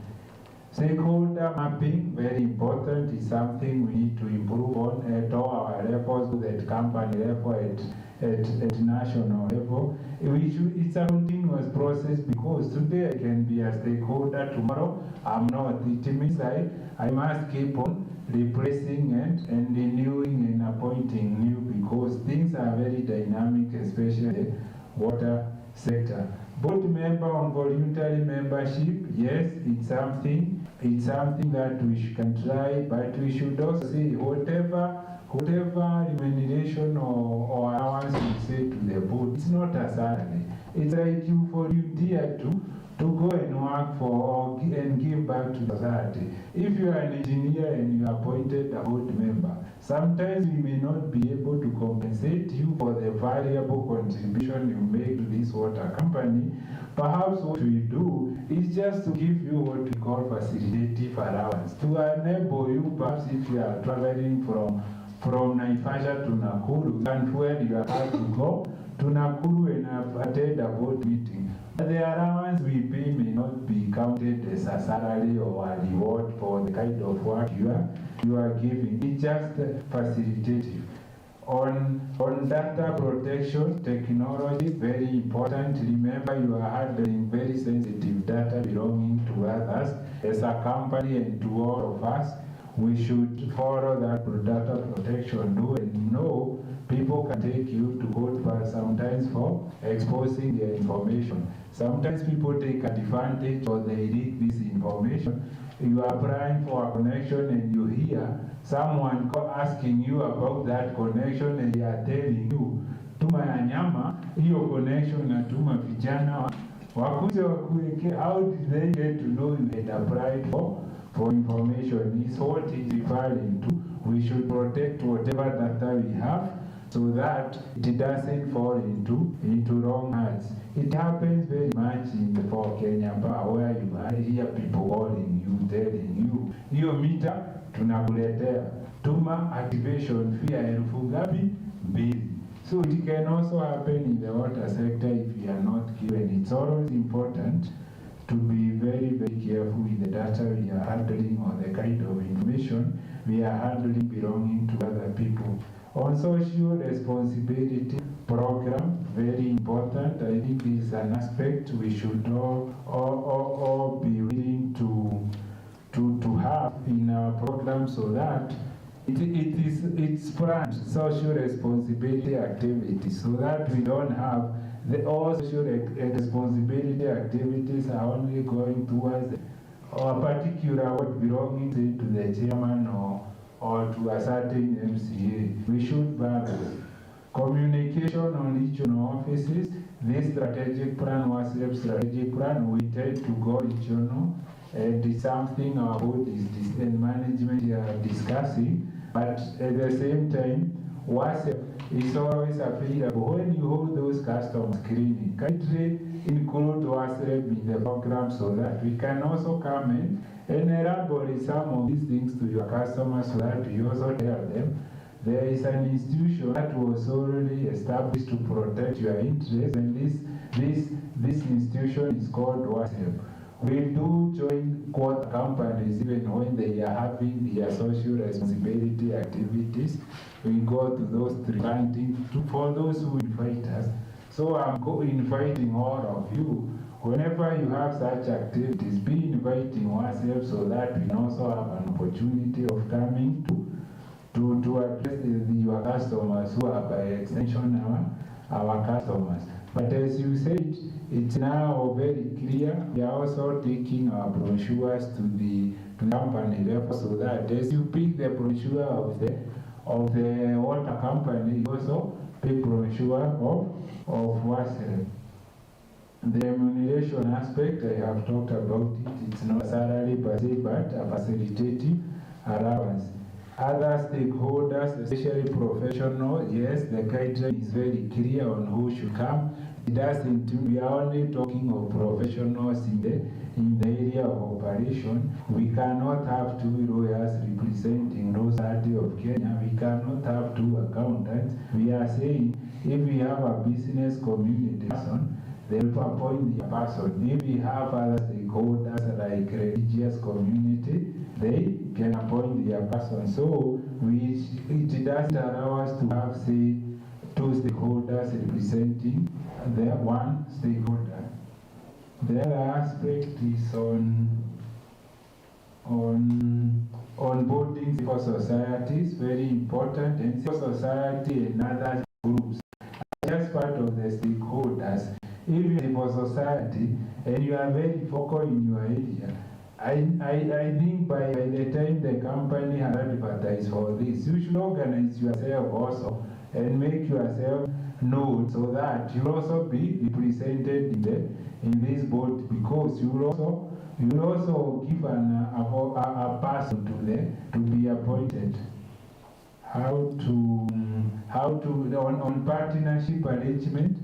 Yes, I think we will come out clearly on this. But remember, the partnership normally starts from somewhere. You hear they pass through us, and that's why we've been emphasizing on this issue of compliance. When partners come, they tell us they want to partner with Nakuru Rural. Yes, they come and ask the compliance status of Nakuru Rural. If we tell them, okay, this company hasn't been so compliant, so even if you take your money there, we don't see you getting value for your money in that company. So why don't you, there is a very compliant water company called Simel Water. Why don't you take your money there and we can guarantee you as a regulator, this money you'll get results from whatever kind of investment you want to make. So it's very, very important as we engage with the partners. Remember, the consultants are not. So it's always very important to be in good books with the regulator, so that when we are asked about you, we give very positive comments. In the interest of time, unless there is any other question, I'll propose we go for the next presentation so that we can take like another 30 minutes. So I will ask my colleague to guide us on this. It is on tariffs, that any question in relation to tariffs, there's something perhaps it's not clear on this guideline or the process of applying for tariff. It's now time to get those clarification for those who have gone through the guideline and there are still issues to be clarified. It's the time to get the clarification on all aspects in as far as tariff application and determination is concerned, because this is the guideline that will guide that process going forward.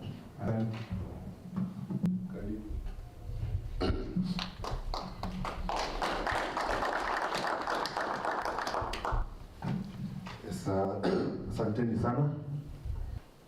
My name is Albert Ochodo, for those who came after we done our introduction.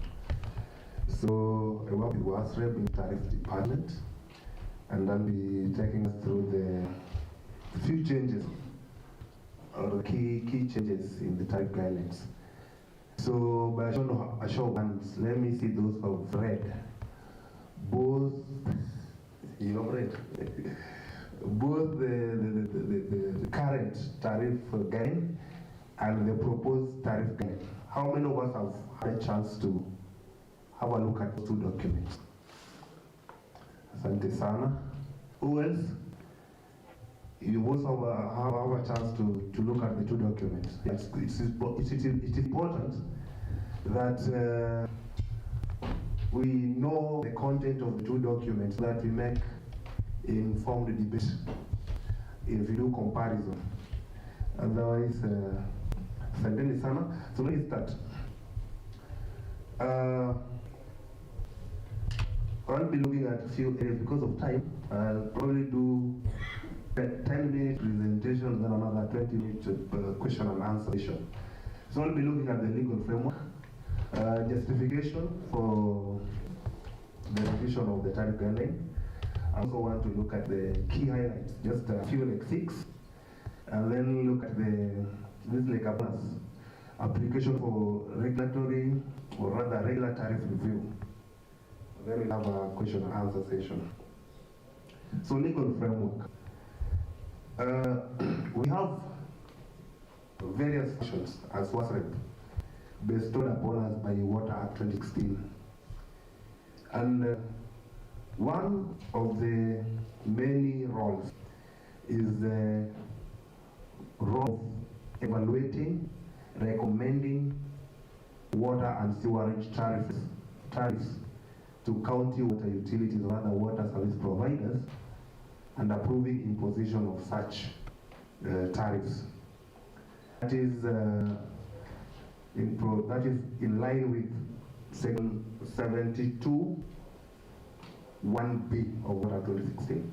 Then within the same section, if you move to Section 72 1N, it gives WASREP the mandate, or rather the function of making regulations on water services.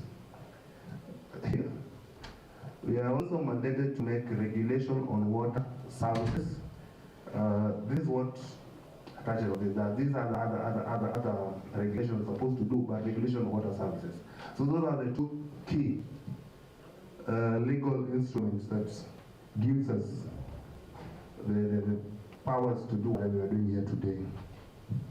Now, to justification, the current tariff guideline was anchored, or is anchored on, the legal provisions of Water Act 2002. So much has happened since 2002. We have had many reforms, many changes in the water sector. We have Water Act 2016. We have water regulations 2021, or rather Water Services Regulation 2021, and currently working on Water Regulations, Water Services Regulation 2023, as well as Draft Water Amendment Act Bill, that is Draft Water Act Amendment Bill 2023, which will be conducting public participation for this document tomorrow at KICC Nairobi. So there have been so many changes over the years. And the document we are using was anchored in the Water Act of 2002. So we have several changes, and it's just good, or it was time that we also revise the tariff guidelines so that it is in line with the new laws that we have in place. Of course, Water Act 2016, we are still in force. It is still in force. However, we are already working on a draft, and public participation is due tomorrow for Draft Water Act Amendment Bill of 2023. Look at Water Services Regulation 2021. This is what we have in force. However, we are having discussions, and public event like this one will be happening tomorrow on the Draft Water Services Regulation 2023. So there are so many changes happening in the water sector, and it is just good that we also align our guidance with that. Now, to the key highlights or key changes, of course, only two have admitted that the two documents. However, there are several changes, but I only pick a bit, like 6, so that you can also have your time and read, and still have time for you to submit your comments on this document. You'll have till the end of the month. So where can we get these documents? Online, yes, you check our website, you will get them. The notices, the documents are there. If you have not read them, you can still read them. Come up with your suggestion to us, we'll still have them considered. So key highlights. So you look at paragraph 3.4.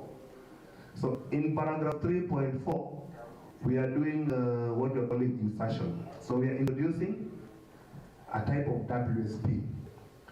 And this type of WSP, we are calling it bulk water supplier, as a type of water company, or rather type of water service provider. And why are we doing that?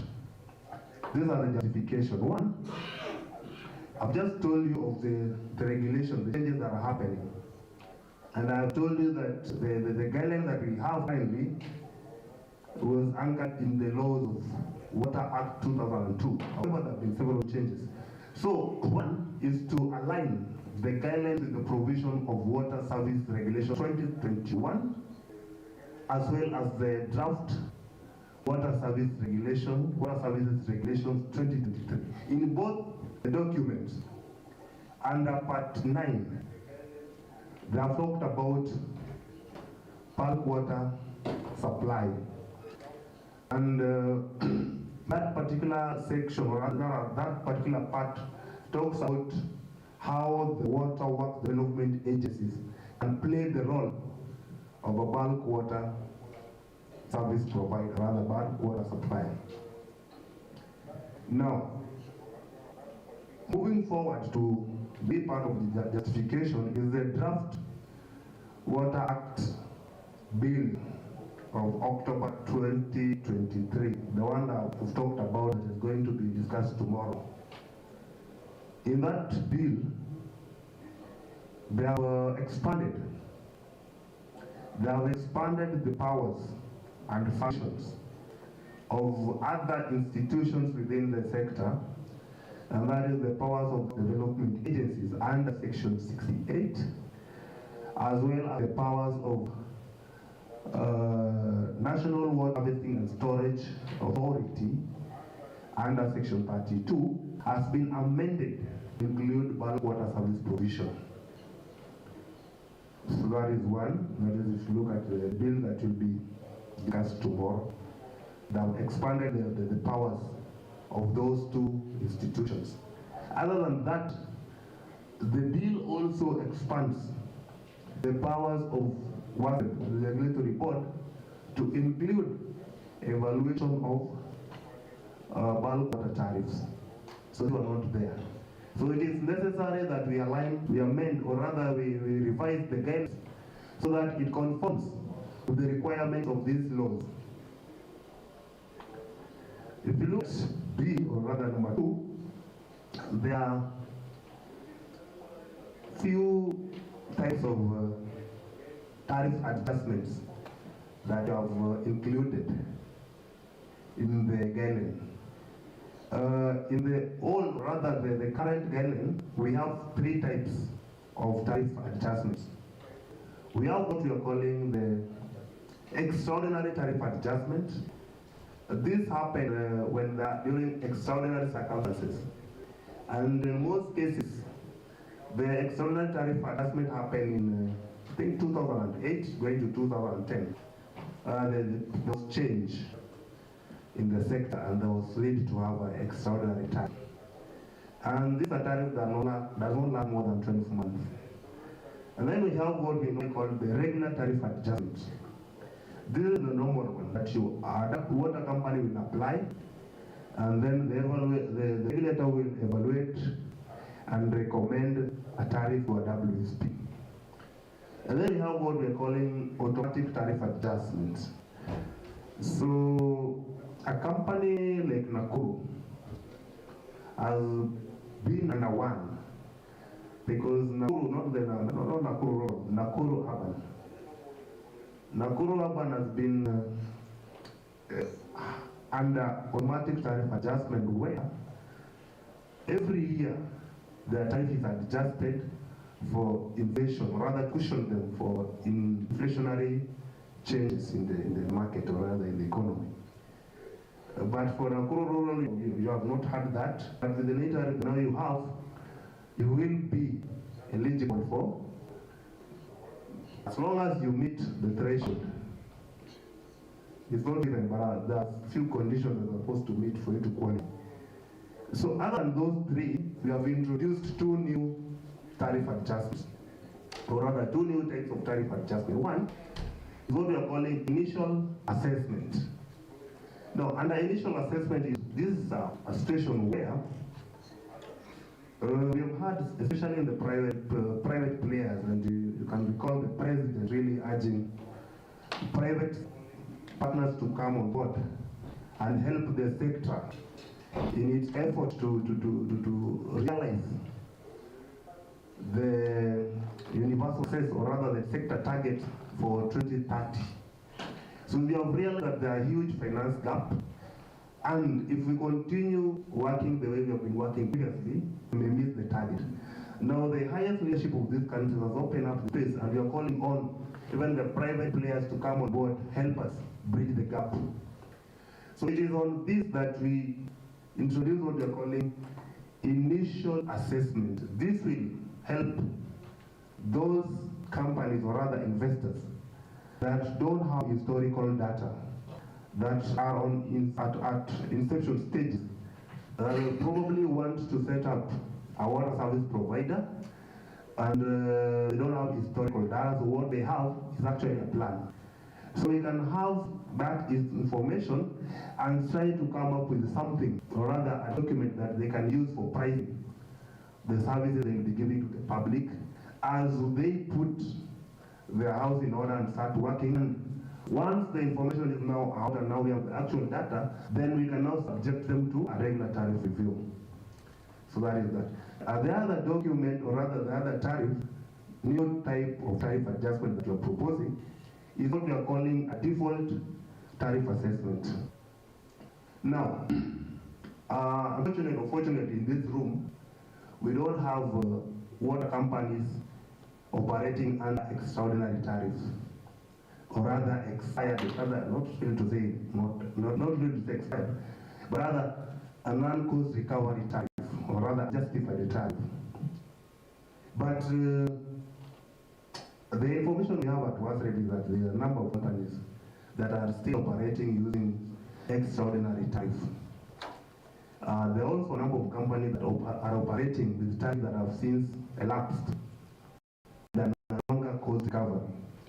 And it is on that basis that now we will be going out, of course, after writing to you severally, or writing to the water company severally and the county, that the water company is operating on a tariff that is not cost recovery, and advising them to apply. Should they fail to apply, then we'll now go out of our way, use the available data in our position, and come up with a tariff for that particular company. And why are we doing this? Our key mandate as well is to protect the consumers. And as we do that, we should also ensure sustainability of the water company. So it's a balance that we play. So we want to enhance consumer protection, making sure that you're not charged exorbitantly. At the same time, there's what we call financial sustainability of the water company. We've also made some changes under paragraph 7.2, where we have deleted the entire paragraph 5.8 and in place replace it with paragraph 7.2, which we now want to change. We had the sanitation services tariff. We have replaced this one with sanitation levy. And why have we done this? We have done this to align the tariff guidelines with the guidelines on sanitation levy and trade influence surcharge of 2021. I don't know whether we know there's such kind of a guideline. There's a guideline that was published in 2021. This guideline was on sanitation levy and trade effluent surcharge. So we have aligned the section on sanitation services to match the sanitation levy as provided for in the guideline on sanitation levy and trade effluent surcharge 2021. The other change we have made is under and the WSP's law. Fortunately, we have two that we normally require what we're calling a tariff study. A tariff study is basically a socioeconomic study. And just to narrate further is to say the willingness and ability to pay study that are supposed initially, or rather in the current game, are supposed to be done by water companies or other utilities with a monthly revenue of not less than 10 million every month. That's related to about 120 million annually. So those are the ones that were required to be conducting this kind of study. But now, I've told you several changes have happened, several reforms, legal reforms. And if you read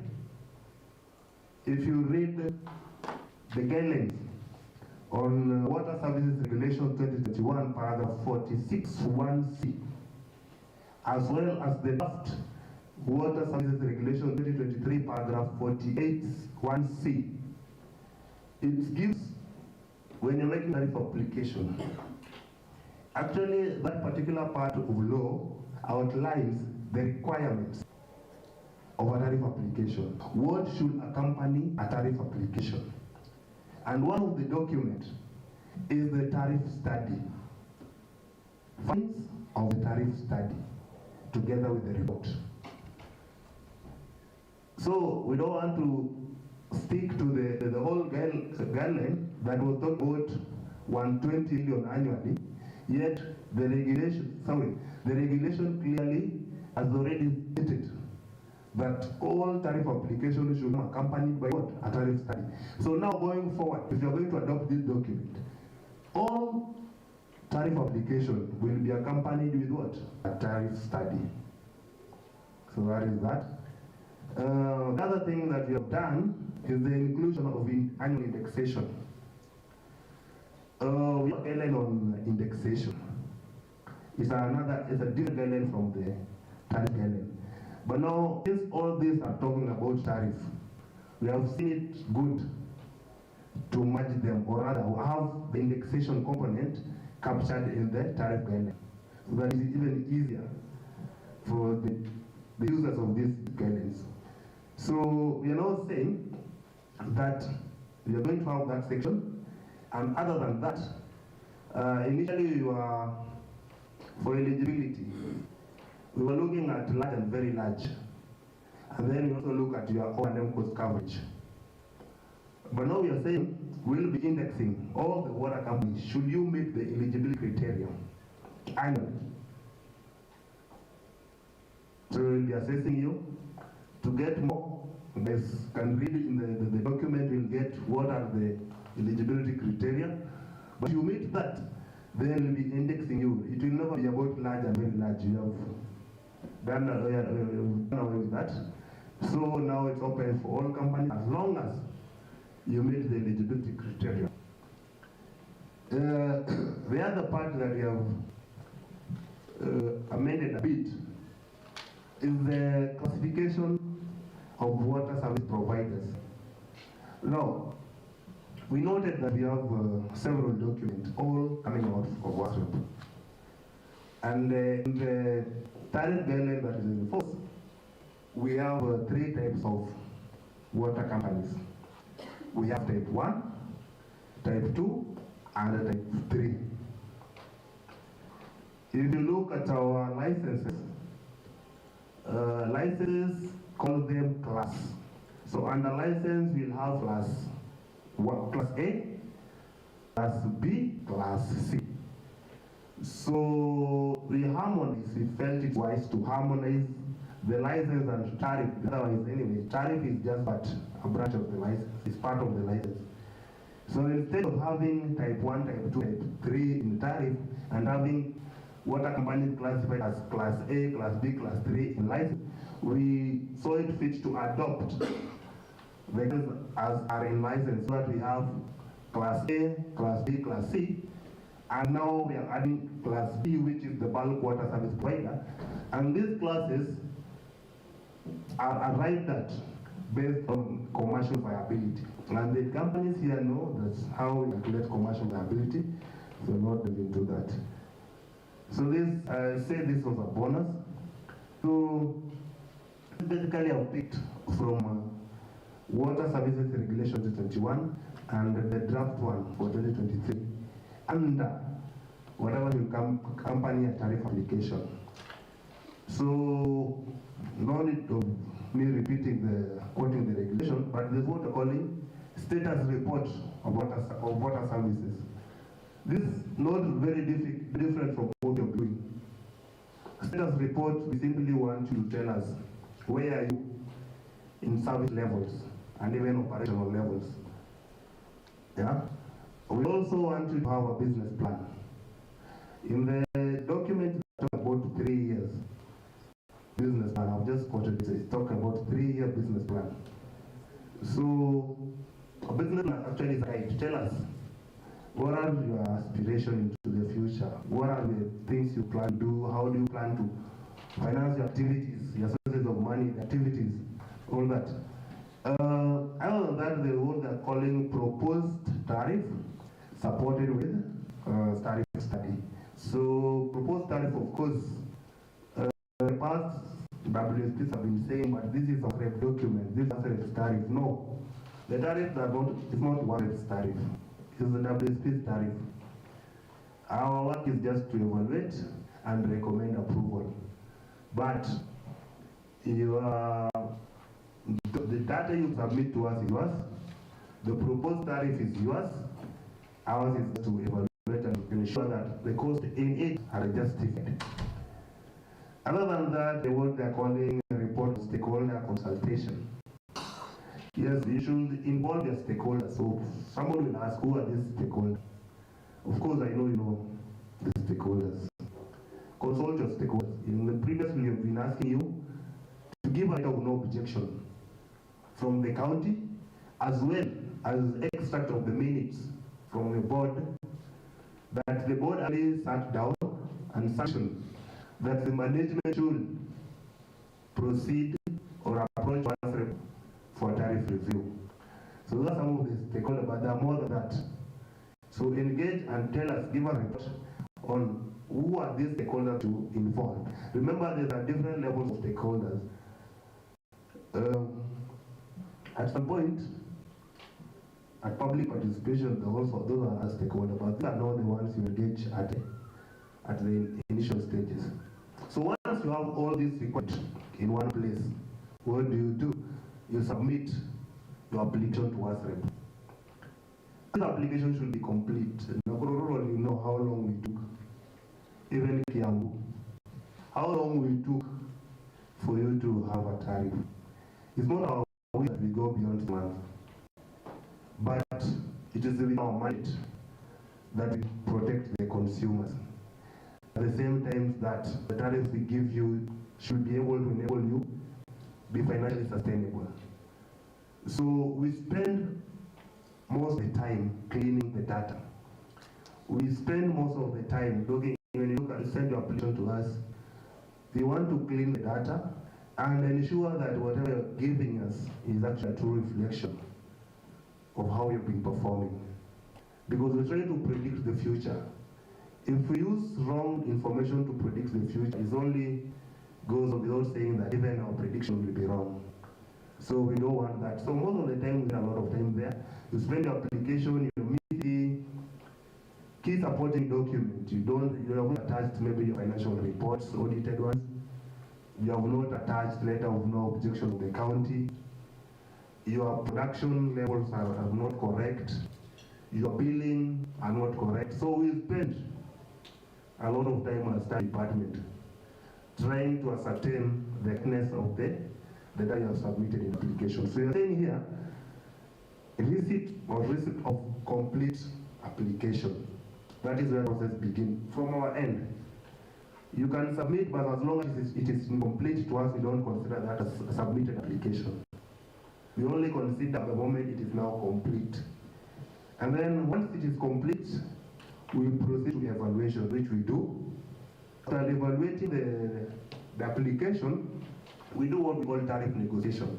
This is where we invite the company and even the county and even the work in that particular area to come and we have a discussion, agree on the price levels, and target rather service permits or rather service improvement conditions that should be attached to the tariff.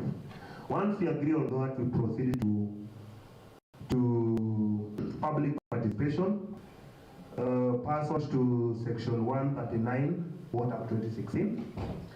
And then, upon conducting a successful public participation process, we present a report to our board of directors at WASREP, who then shall approve or reject, of course, with the results. And once, assuming it is approved, WASREP will gazette. So when it is gazetted, what do we do? What happens next? Once the tariff is gazetted, Kiambu. I'm not calling on the directors, officers from Kiambu. What happened when you implemented your tariff? After gazettement, what do you do? Yes. Nakuru. Maybe you can give this microphone to MD Nakuru to tell us after WASREP was gazetted, or rather the tariff is gazetted. What happens? You can give it to either Kiambu or Nakuru. You can see MD Nakuru. This is Kikuyu. Sorry. I don't know. For the longest time, and you can correct me, I've been referring to Kikuyu as Kiambu. Sorry. Yeah, Kikuyu water.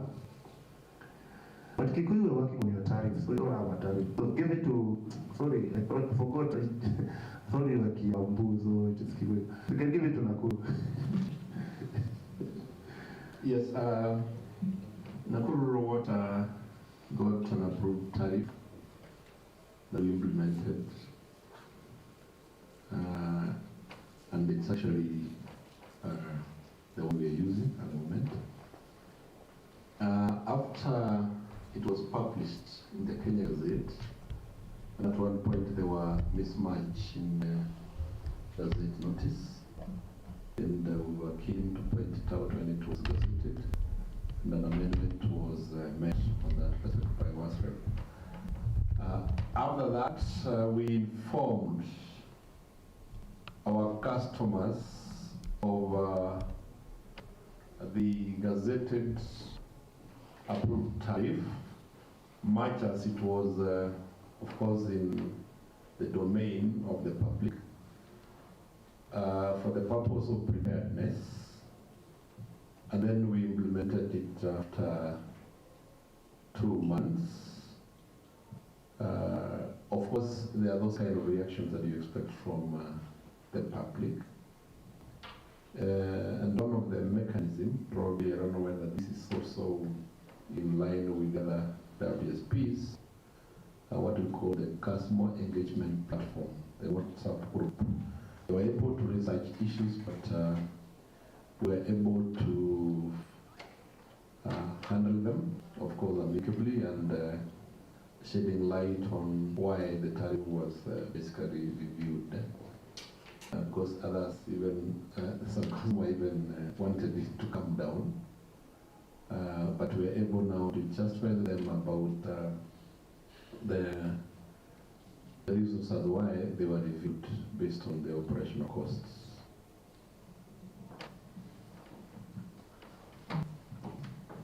Sawa, MD ukipenda kuongeza kitu? Ama ni hayo tu? MD na Urwa? No, MD. Oh, the director. So it's okay, sorry, Chair. So, my friend from Nakuru, there's something I wanted you to bring out, but it's okay. So you've talked about implementation, yes. So after tariff is gazetted, we implement. Of course, it's good that you look at whatever is gazetted. Because most of the time, WSPs get excited and they fail to cross-check. And some errors, though maybe significant or rather significant, they pass and you're not key. And you see that's legal implication. So for them, we were able to check, point out a few errors here and there, which we corrected. But normally what is gazetted, you're supposed to give 1 month notice to your consumers that following a successful tariff application WASREP, that was gazetted, and in 1 month time, we'll be implementing the new tariff. So there's a bit of implementation for the WSPs and other stakeholders, but for WASREP and even the county and national government rather, we also do monitoring because it comes with what? With conditions. So we do monitoring. So that is that on tariff guideline. It has so much. Request us that we take time, go to our website or rather WhatsApp website under notices, look out on this document. I've told you that you still have a window to submit your application, but the window, or rather the memorandum, but the window will be closing by the end of this month. So please, if you have not looked into the document, look at it, compare it with the previous one, and let us know, give us feedback. So that is the end of my, I don't know how much time I have. Yeah, 10 minutes. So I'll now welcome remarks or comments on the tariff guidelines, proposed ones.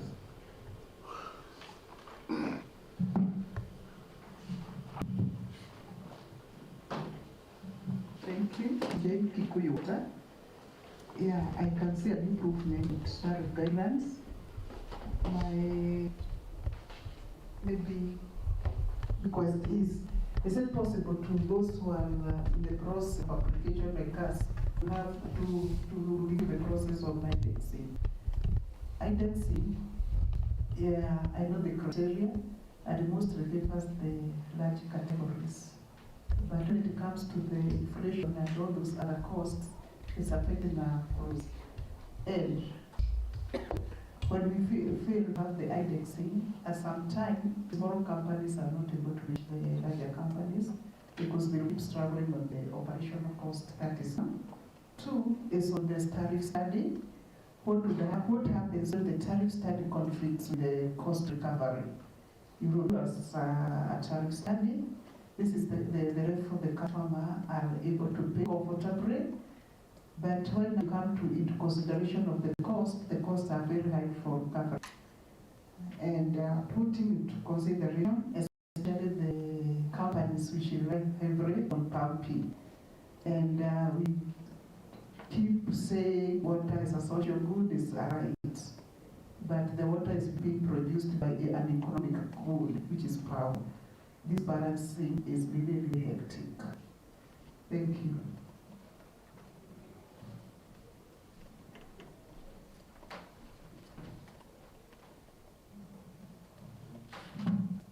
Any other?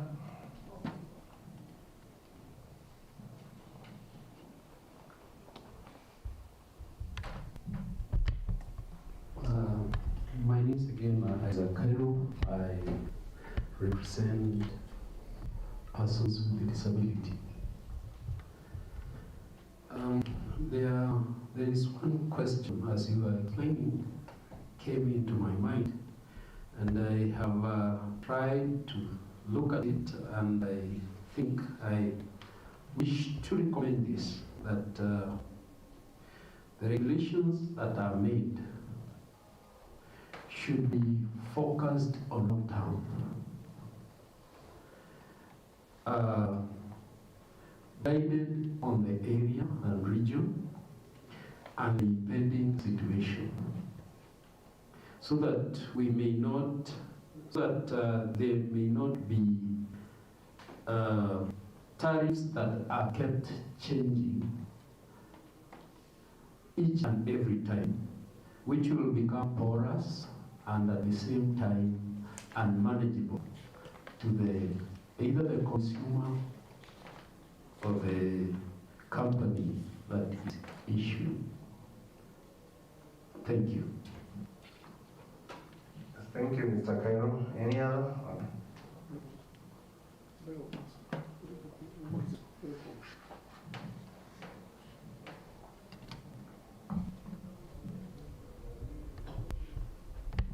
Thank you very much, Sister Kamkahenya, the chair of the TBIM, Kikuyu Water. Mine is a clarification as to what should happen in the event that you are tariff study and your application differ. For example, your tariff study suggests that you charge X, but X cannot cover your costs. How would you advise companies to run in that kind of scenario, which is fairly common? Thank you. Noted.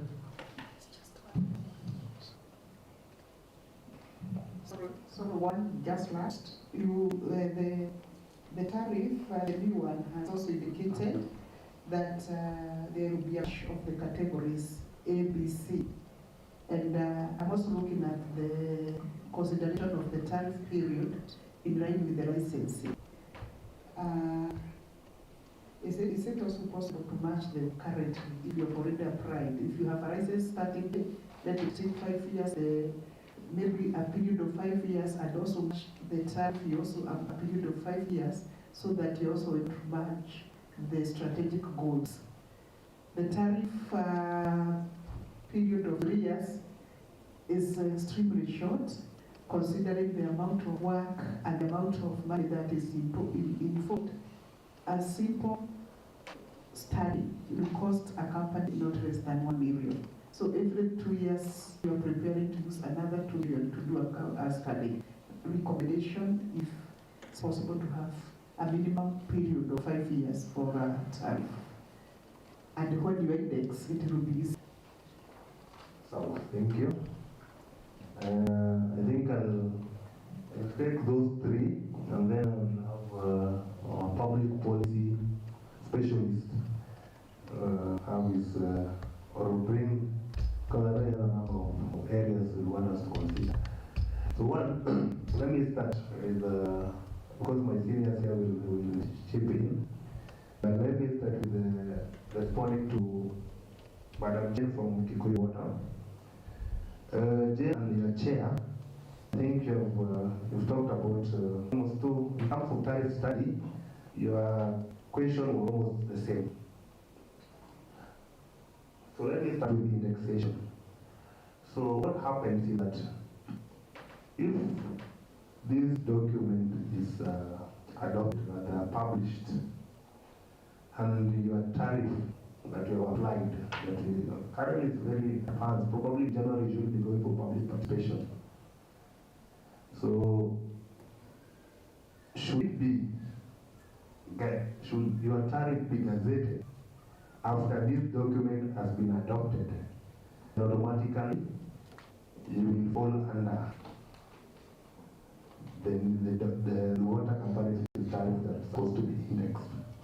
But if your tariff is gazetted before this document is adopted, then you see it was gazetted within the old document. So, but our aim right now, all we're working for, our focus is that to have all the water companies have an annual indexation.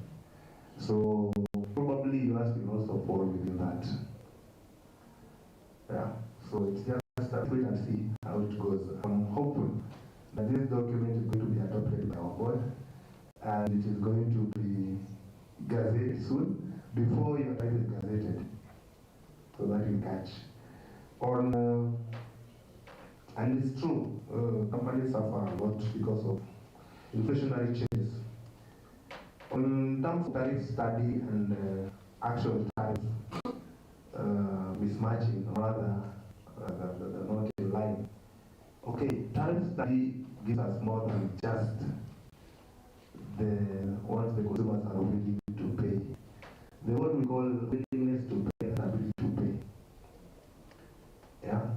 So I may be willing to pay more, but I have the ability to pay.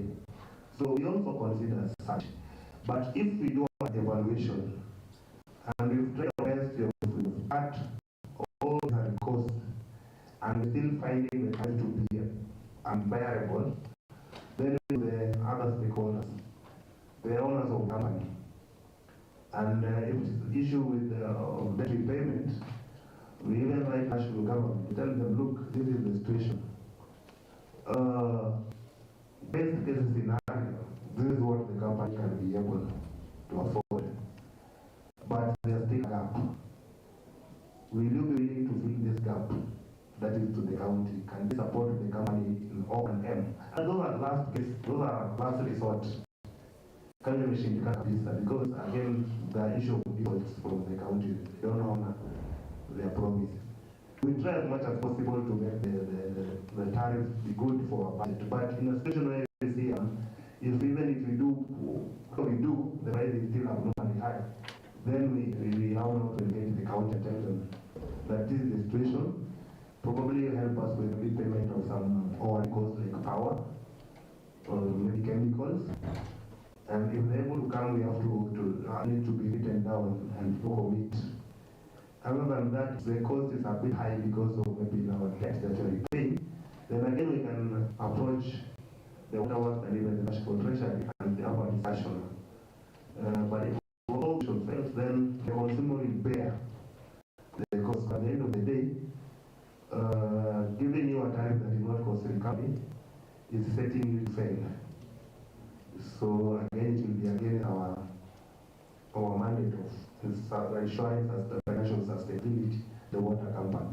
So in such cases, and they do happen, but we have a way of navigating through them, and we try as much as possible that we strike a balance, that the consumer is given something that's affordable, at the same time the water is given a tariff that will sustain them.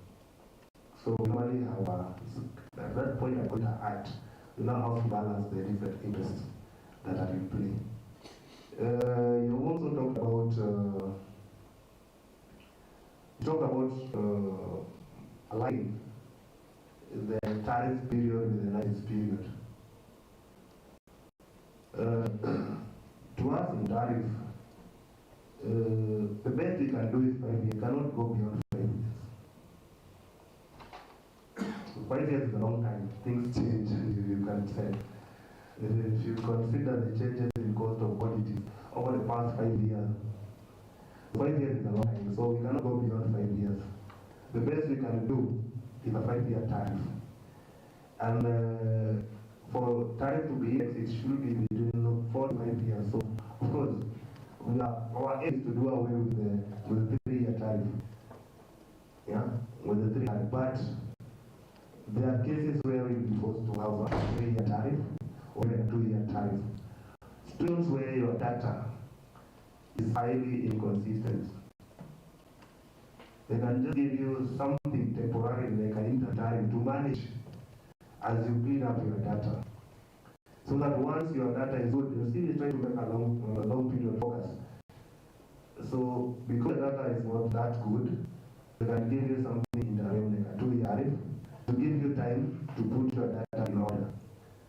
So after that, you make an application and the data is good, and they say this is good enough to now make a 5-year focus.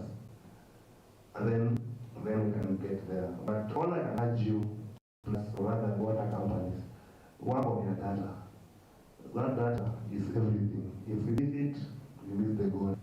So let us have very good data, very correct data and accurate. I hope I've answered you, but my colleagues can also chip in. Let me now go to Isaac. Then we've talked about the issue of frequent changes of tariffs, and you feel like it is kind of a bother, which again, Jen also shared that it's also costly and time consuming to come up with a tariff, and so subjecting water companies to this activity here after a very short time, and even the consumers, and of course I understand as economists, understand you it is important for long-term planning that you actually know. It's what we normally call predictability, that you are able to predict future. And you can only predict the future if the information you have is correct and you are sure that things are not going to change in the near future. So it is on that we we will want to be indexing the water companies now every year, and at least on that we think that we'll be doing a 5-year tariff for those companies with good data, because again you're protecting the consumers. At the same time, you want to balance. We have to want water companies to be financially sustainable. So it is important that we will try do a 5-year. That is the best we can do currently. You can do a 5-year tariff. That is the longest. Of course, the short ones, but the longest is 5 years. And changes are also good, both for the consumers and the water company. When we say tariff adjustment, we don't mean tariff upward tariff review only. It can go either way. A tariff adjustment can go either way. It can go up, it can go down. So what happens once you invest? Of course, the initial cost of investment is very high. So you invest a lot of money in a water company. Maybe you want to procure, you want to do an infrastructure. You invest a lot of money, and that pushes tariff up. Then after investing, you start reaping the fruit of this investment. It automatically goes without saying that now the price should come down. But for now, I don't see that happening. But in the next maybe 10 years, things may be that way. Because I'm looking into a future where they will improve in terms of access, so that our coverage will not be gearing towards 100. Then if the coverage is well, and you've done so much, then you don't need to continue investing. Now the investment bit of the cost will be out of your tariff, and that should translate to a much lower tariff than the tariff that were there during your investment periods. So we are alive to the period that tariff should have, but currently you can only do a 5-year tariff, the maximum, for planning purposes. There was the chair of Kikuyu Water. I think I answered your question together when I was responding to everybody. So unless there are maybe additions from my colleagues, if there's none, you have something to add. Well, you're okay. I give it to yes, sir. Just you're okay. Okay. Maybe you can all give.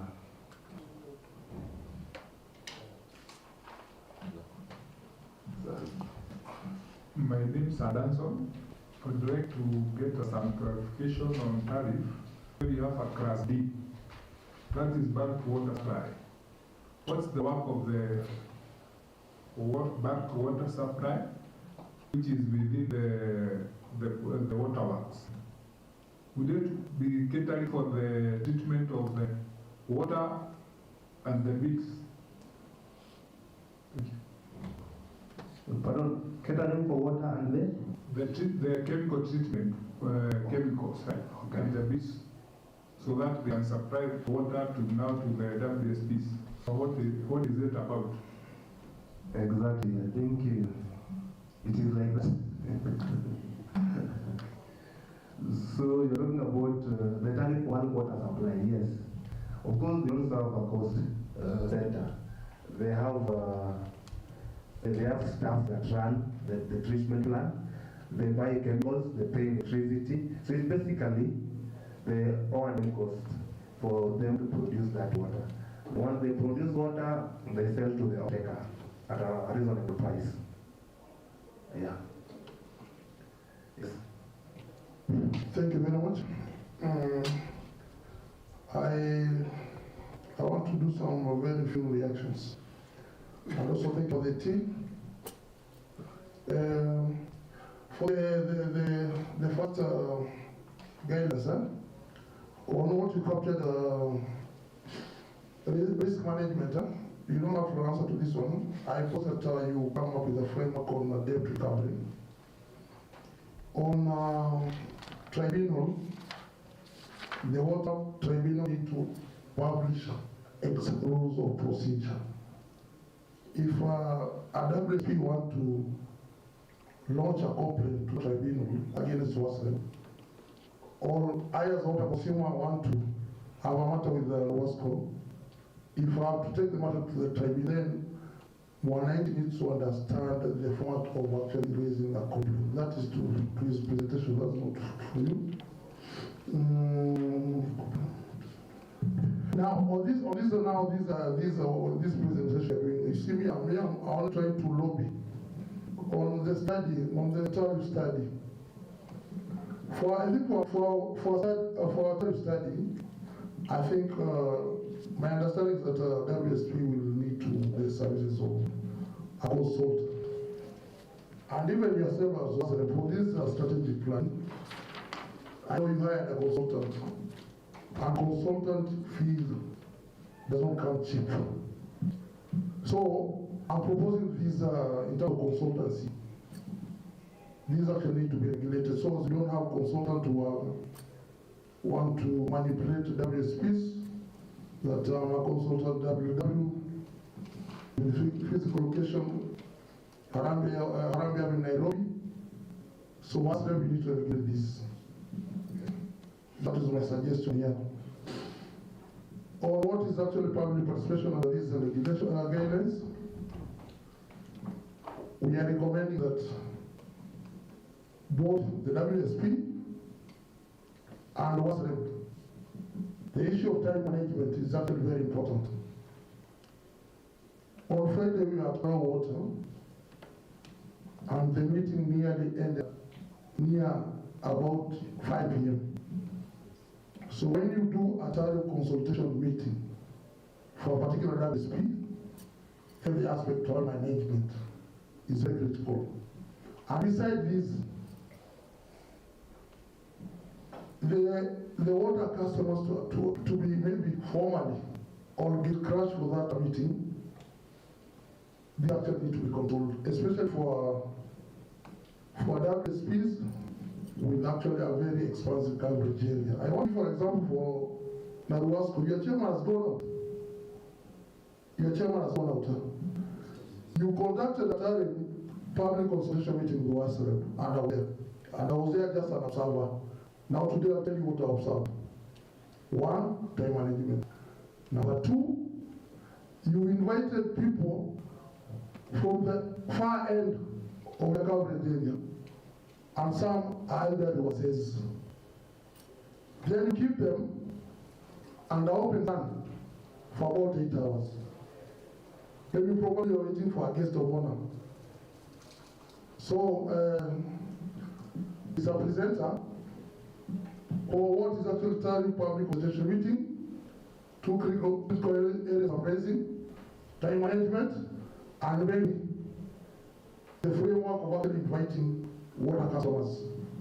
We can go maybe by a daily system that within maybe a category of 5 hours, they bring about 10 people. But then having a meeting like that look like a already, then it actually once then you'll be failing me as not a lobbyist. On indexation, you have what is called O&M, operational maintenance.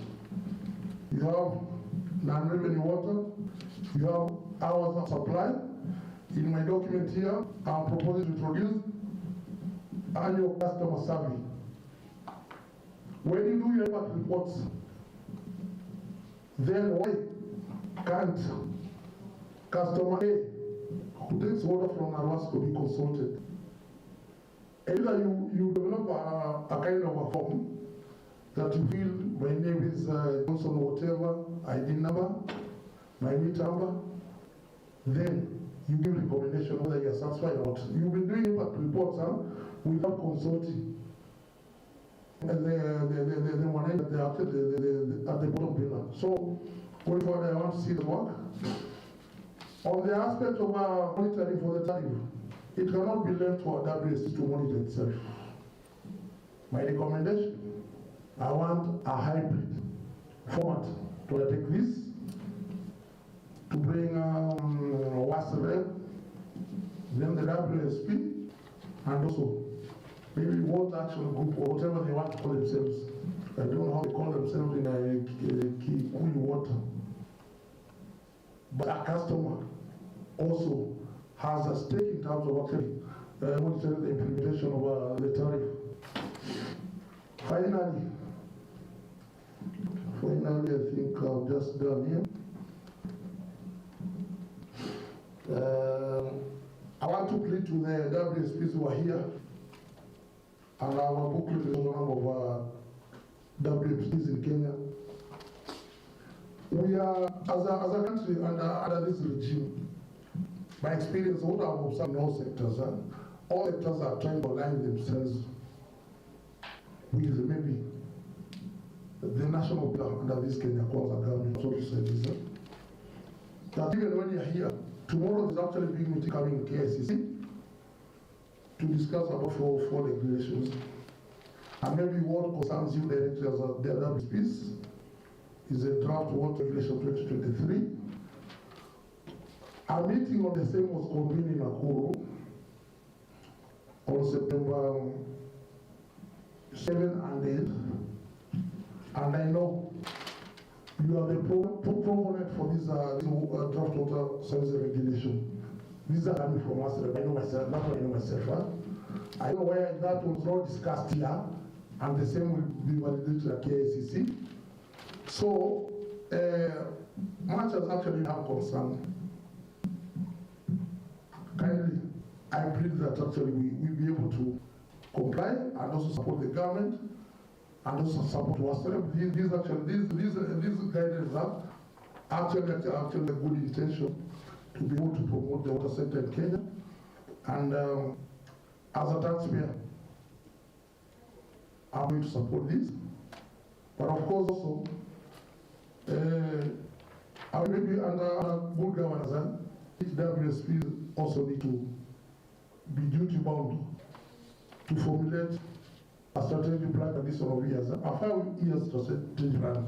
So when you think about maybe applying for a tariff review or a license, that actually should actually be married with the strategic plan. But still also on the tariff, I don't see why a particular WSP would actually apply for a license and then a tariff separate. Why can't we have it? We need once. The cost aspect of actually conducting maybe a public procedure on a tariff, it is actually incur a colossal amount of money. Why can't we have it? We do it all at once for the license, the tariff? Or even, why can't you have, like what IPRA does, they give an announcement to, I know most of you are motorists. They say this month on 14th, the cost of fuel in a petrol station may be this amount. So let's not forward thinking. We can have then maybe every month we have maybe we announce here a regulator was IPRA. You announce the tariff for a particular day maybe once a day in a month. Thank you very much. Sana. So you see, it's all about laws. Maybe I can respond from the last one, that maybe we are not the April way. Currently, the law don't allow us to operate that way. Yeah, so the law probably do make changes. If maybe we are attending the session in Nairobi tomorrow, you can have your input and maybe, because water regulation 2023, water service regulation 2023 as well as 2021 stipulates even on the timelines. So that is on that. But the idea of doing license and study together, actually that is what should be done. That actually, and license, if you look at the license requirements, and actually this is given in the water regulation 2020, water services 2021, as well as water services, draft water services regulation 2023, that part of your license application should be a proposed tariff. Yeah. So I think that is already there, that the law envisages. When you are applying for a license, you also apply for a tariff if you don't have one in the post. Matters pertaining to the consultancy and protecting the WSPs from the consultants. Of course, I do acknowledge, and as someone who have worked on a number of tariffs, and some of the tariff applications were done by consultants, and you still get a lot of errors. So you don't get, okay, from where I sit, when I look at some of the applications that I've been told this one was done by consultant XYZ, and the amount they charge, I don't see value for money for some of this. And just to inform you, there is no law forcing you or telling you to hire a consultant for a tariff study. You do that out of your own wish. Actually, we don't advocate that you hire a consultant. Because one, you see, this is a planning tool. The moment you let a third party do it, you disengage. Of course, umejua nipakana kazi. What I want is the final product. I want to see my tariff gazetted. And actually, if you look at the terms of reference of that document, mnagonga umeandika paka, you what you want is the final product. Akufanya customer identification survey, akufanya customer satisfaction survey, akufanya economic study, put together the tariff application, to some of you even, I don't know whether to say lazy, sorry, you're not some of you, only to WSPs. But some WSPs, to the extent that even making a submission, they want consultants to make a submission to WASREP on their behalf. Yeah, I mean, CGCC as WASREP, we don't know the consultant. They are not party to our discussion. Hiyo ni yenyu kwa kando. So you do ni mpango yenyu ya kando. What our engagement is what on the WSP. So what the problem is, when you engage a consultant, unamwacha kufanyia kila kitu, you disengage mpaka the moment the tariff is gazetted. And then you realize, when now it comes to enforcement or implementation, it becomes different because you don't own this document. And yet it's a planning tool. If you make your budget, it's normally a condition that your budget should be aware to the budgetary level set in the tariff. We have talked about technical data like on the production. What will be your production level, minimum production level, so that you realize the target volume that you need to sell. Out there the sold volume. So the moment you let this be done by a third party and you disengage totally, then you lose touch and you really don't know what's happening. So we really don't recommend that you engage a consultant. Do it yourself. Na ukikwama tupigie simu, we'll guide you. Companies spend up to 7 million in tariff public participation, or rather tariff studies. But then you send that document to us and we rubbish it. It's like we start afresh. I start telling you, I've done an evaluation, I've identified this number of gaps. Can you address them? And then you write back. So we spend a lot of time. So I'm not telling you to give them work, but I'm telling you it's not mandatory. You can do it yourself. We have simple tools that can do that. We have university students taking statistics. You can engage them at probably for data collection and even data analysis. And at a fair cost, you will be able to come up with a report that is admissible. And you have guided on the bare minimum of what the tariff study should capture. You read that element, you will see it's actually getting you that you should have executive summary, you have focused on production, focus on cost, these things, and then do your ability to pay, do your willingness to pay, a very simple questionnaire. People should be able to fill in, and you analyze, you send it to us. You don't need to engage an expensive consultant. As to regulating them, I don't know. Maybe my colleagues will answer to that. Of course, I think I've talked about, you've talked about annual customer satisfaction survey, which is okay. And I think how we can incorporate that, because we normally, when you're doing worries, we normally seek evidence that from the WSPs to show that this particular exercise or activities were done during the year under review. We normally check that. As to time management, of course, we'll work into that. For your feedback, we'll try to always want to improve, and to the delegate system, we'll also see how best that can be incorporated. Of course, we always want to use the process. I think that is that. Not unless there's anything I've left, and maybe there's something that passed me that my colleagues can respond. Okay, monitoring. Yes, you've also suggested that we just, of course, once we do monitoring, it's also in law that the county should also be monitoring. We also made a very good proposition to us, which I take positive, that we should also consider including a member of the public in the monitoring team, which I think that's enrich the process and also build confidence of the kind of report that we generate, and even to the public, the kind of ownership that it did were part of this process, and maybe the report that came out, indeed the true reflection of how things are. Maybe my colleagues will advise if that is possible, or if I can pick up such and propose to the board to consider. Yes, asanteni sana. Now I'm very sorry because I know the sugar levels a bit low.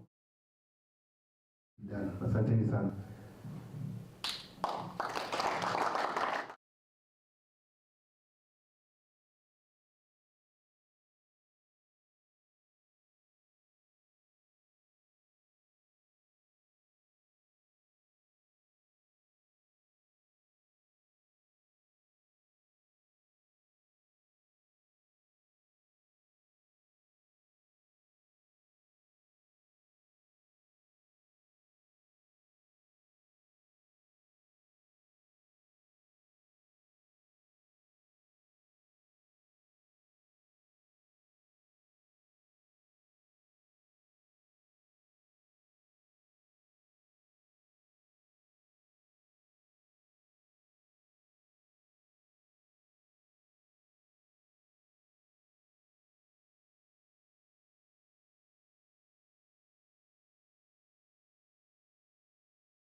the local community will actually vandalize a project which actually has actually been has been set up for their own benefit.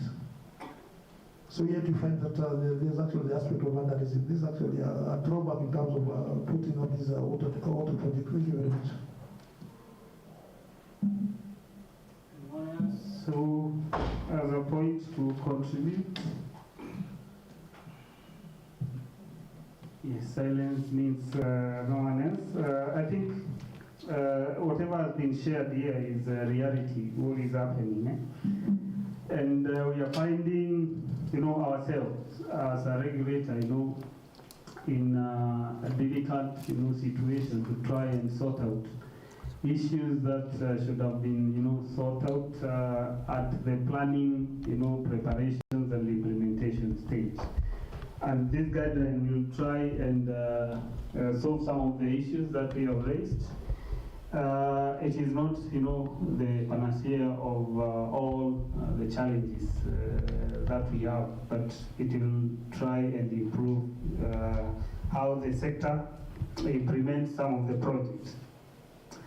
And these are the principles that this guideline is based on. And what we are saying is that every WSP here that we have been engaged with through the licensing process is required to have a strategic plan. That is the first thing. And we are finding, most of the WSP staying for over one year, without strategic plans. It means, they are in darkness, working and operating, in darkness. And the guideline requires that, while the WSPs and the waterworks development agencies are developing this strategic plan, they are supposed to borrow, align them with the national, and regional and county level strategies that are listed here. Every one of us knows we have a Vision 2030, and the Vision 2030 aspirations is to have the universal coverage for everyone by 2030. And I don't know whether we shall be able to achieve that. Maybe yes, maybe not. And then we have the national, sanitation services strategy. This is also a framework on how to achieve, the aspirations of Vision 2030. And like I mentioned, and you have been looking or going through our impact report. And currently, what is the coverage? Water supply, for example, the national. These things I know you know. What is the coverage? Who attended our impact report launch in Mombasa? It looks like we don't read this. Who can make a try?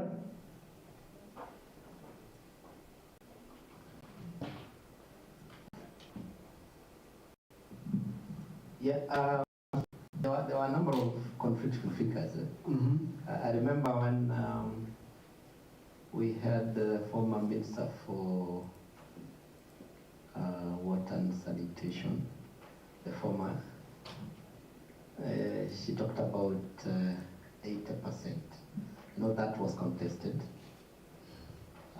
The source, I do not know where it came from, but generally we are about 55% nationally. That means we need to have, we have around 45 that we need to ensure it's achieved. Around between 55 to around 60%. Yeah, you are almost there. And, that indicates what? We have how many years to 2030? 7 years, 6? 6 years, by next year, 6 years. And do you think we will be able to achieve 100% 90% coverage by 2030? Probably yes, if we do much more, accelerate, how we are doing things. And recently, like you can see in that photo, the former CS launched the NAWASIP. This is the National Water and Sanitation Investment Plan for 2023-2030.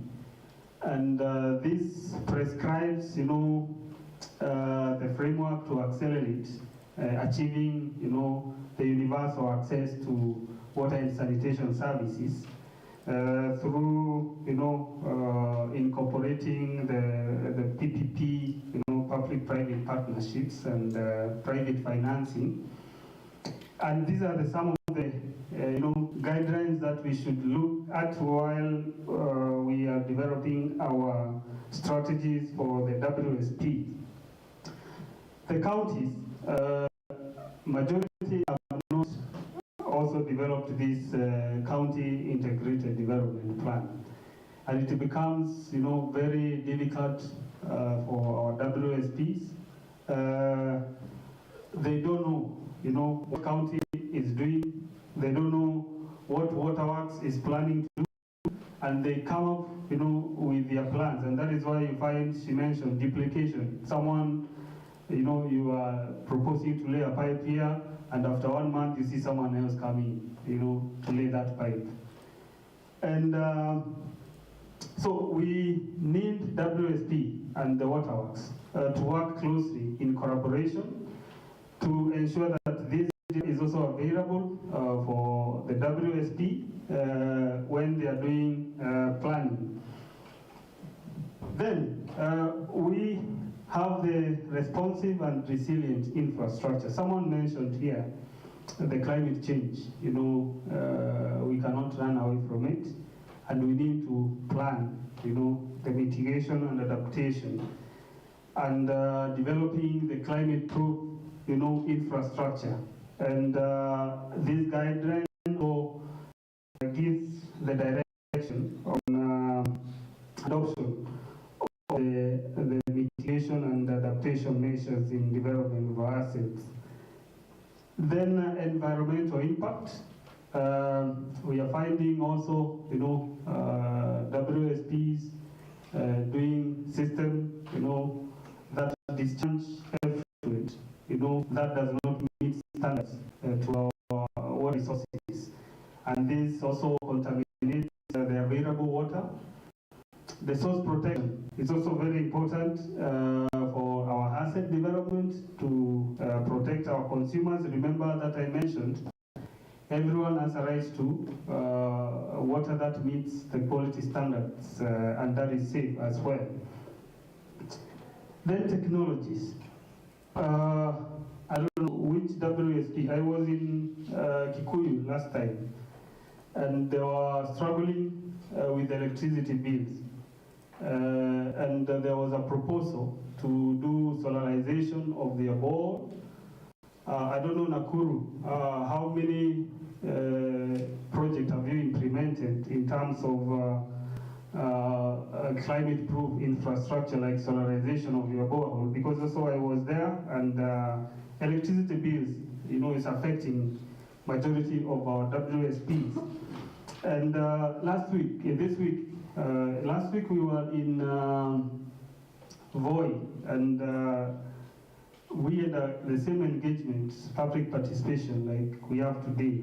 And you could hear most of the WSP, 80% of the revenue is going to electricity bills.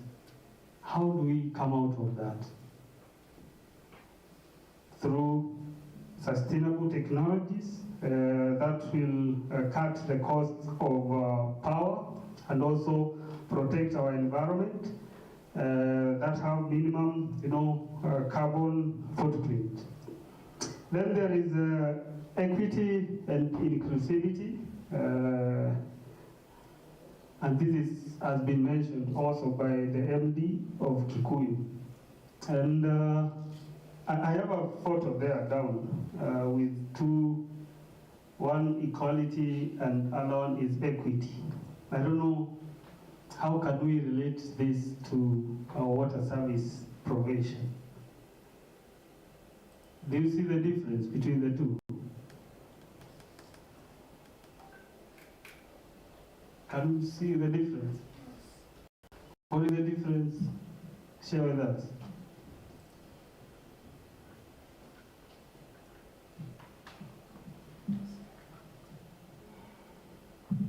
Okay, perhaps I will give it a trial. When it comes to equality, you give the same measure throughout that is spread.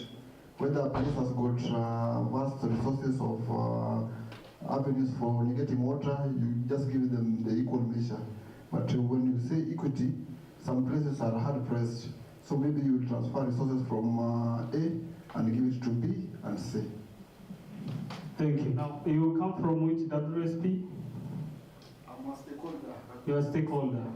Thank you. That is exactly what it means. And we would like the WSP to share with us how are they ensuring, equity in service provision in their area.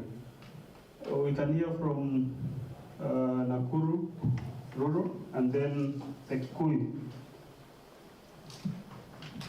Yeah, there are a number of interventions that the utility conducts. For areas where we do not have our networks, we tend to provide storages, that is tanks for such places.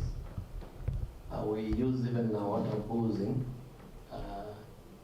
to refill such storages for the purpose of enabling the access to water. That's one. The other one is through the interventions associated with the low-income areas.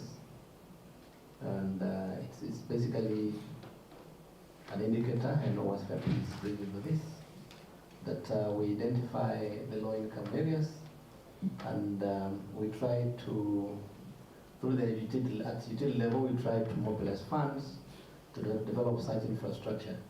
We have even other policies, like the social connection policies, where because of the inadequate revenues, we are able to implement proper policies where they're able to get the service, of course, with a conducive repayment mode. Yes, thank you. Kikuyu.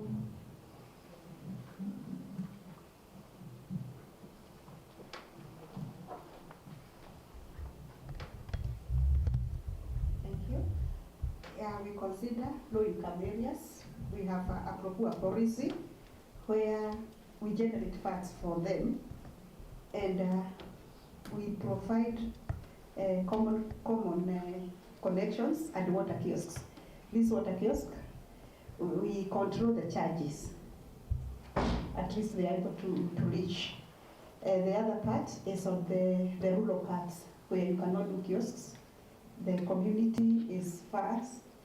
We also give them a priority in developing, and most areas also have the community water projects. We are in the forefront of giving them technical capacity when they have their pumps broken down and their panels down. We educate them. Sometimes we just give them as CS. And despite in the morning we discussed about if the county is pushing you to take up the community projects which are not performing. Sometimes you are left with no option because projects collapse.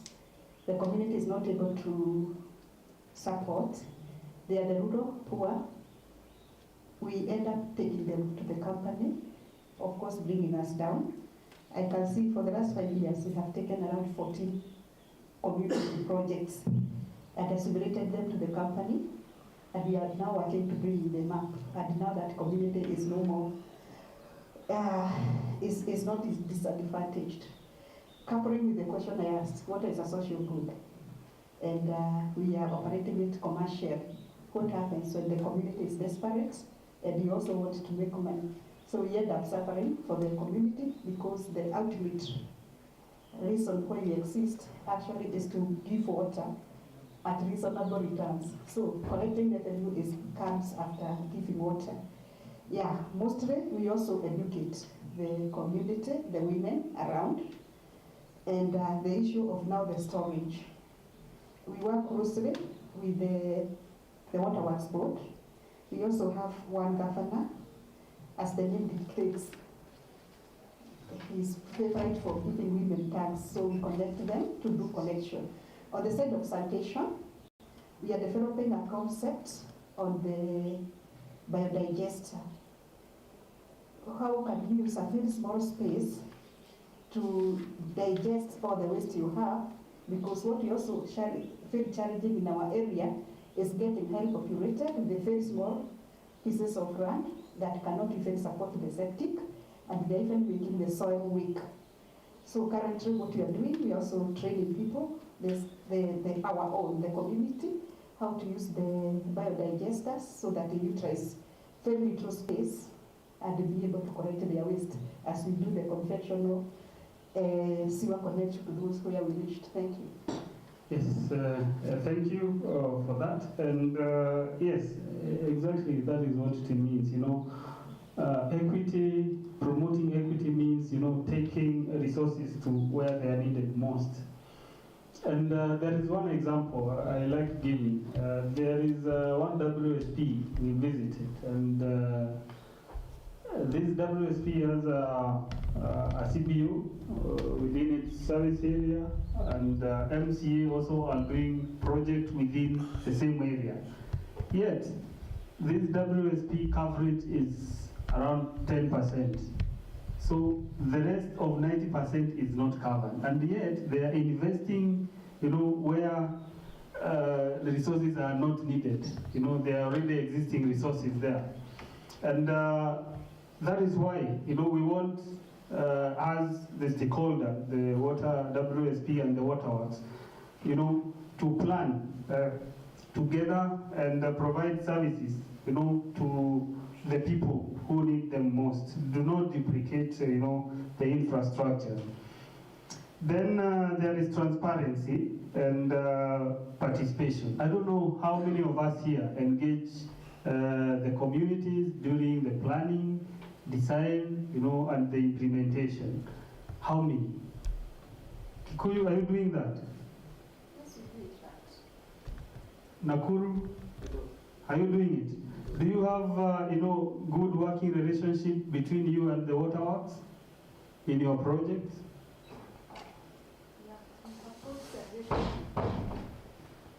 Is it working? Because we have so many conflicts in terms of where, you know, Waterworks has done a project, you know, they have designed and they decided to implement this project without engaging even the county government. And what happens is, you know, after the project is nearing completion, and that is when they want to hand over now to the WSP refuses to operate that system. Because first, they say the cost, this project was designed for, you know, electricity from the grid. They didn't consider solar. If we take over the management and operation of this scheme, it will be a cost to us because we cannot afford to pay those bills. So what happens to that kind of, you know, a lot of money, you know, being invested in the water sector? Yet, because of the poor planning, the system is not serving the purpose it is intended to do. You see, I know, I'm sure you have engaged your colleagues, especially in Omagby area, where one of the NGO did the same thing. You go design your system without engaging the WSP, and no one is there to operate the scheme. So that is money lost, no value for money. You mentioned that. So this promotes that. Then capacity building, that all of us have mentioned. And we have a responsibility, especially the Waterworks, to capacity build the WSP within the areas and the county government for sustainability of this infrastructure. Now, this is the asset life cycle, water and sanitation. And first we start with that identification and planning phase. Then we go to appraisal, which includes feasibility study, design. Then we go to procurement, tendering, then implementation, operation, maintenance and decommissioning, and starting again. So these guidelines works until implementation. We will be able to develop another guideline to support you in operation and maintenance very soon. Now, what do you look at during the planning? What do we check that we have when we are planning, identifying a project? How do we do it as a WSP? Feel free to share, because this guideline will be able to guide you further also. So MD, how do you plan, identify the projects? This is where I want to do a project. How do you do that? Thank you. First of all, as we have already mapped our area of operations, we also have mapped where we have the sources of water, and we also know where we've not reached. That's step one. We already aware. Where is it that we've not reached? Two, they are the beneficiaries also in priority form. Where is the most needed? And the people do not have any way of getting the resource. Then we involve the local leaders, their opinion shapers. And then we have a first sitting, a second sitting. That's the public participation part, quietly, because again, you do not talk a lot before you have the money at hand. Else we start asking every day. Then after, when we are sure we have some funding, we involve the leadership. That is mostly we start with the MCA, because we are under the government currently. And now for any meeting, we also involve the area assistant chief. And then the people know what they need more. They'll tell you even where to start. You can do, mostly Kikuyu we do boreholes, we do not have surface water. They are even able to get where they used to get the very best. They aimed in the feasibility a lot. And then we do the design internally for the small projects. And then we start with the implementation phase. Of course, we do the normal involvement of now the local government, and finally implement. And once we implement, we jointly launch. Yeah, that's our cycle. Thank you. Nakuru, do you have a different approach? Basically the same. Probably the only part I mentioned, we normally do what we call need assessment. Need assessment is two-way. Do people need the water in that area? And is that water available for that use? Then we are also informed by what we call the operational and maintenance aspect of it. We tend to preliminarily look at what is this preliminary cost, and do we have a payback?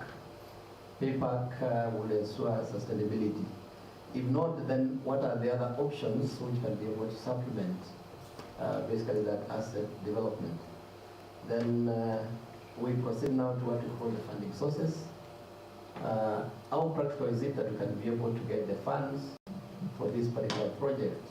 If not, then what are the other available options for such funding? Do we need the external partnership towards the realization of that? And then, of course, you project the operational cost.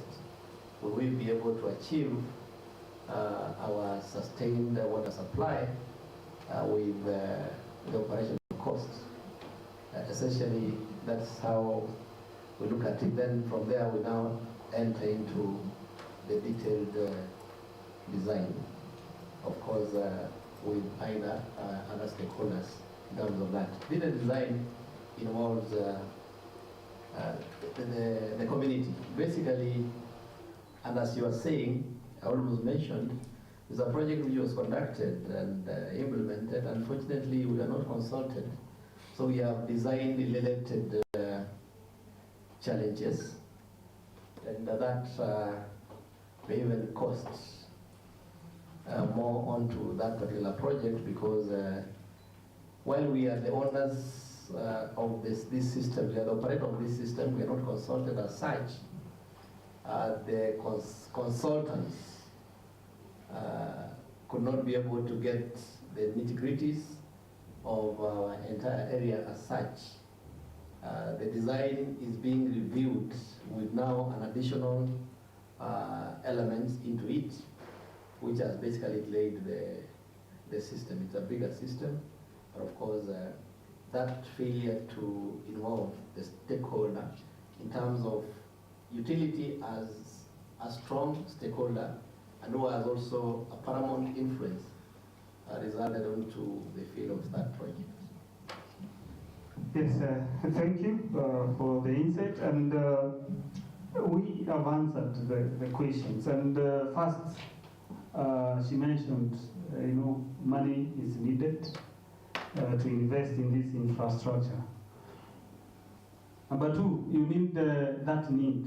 You have to identify, where that need is required and how much of it.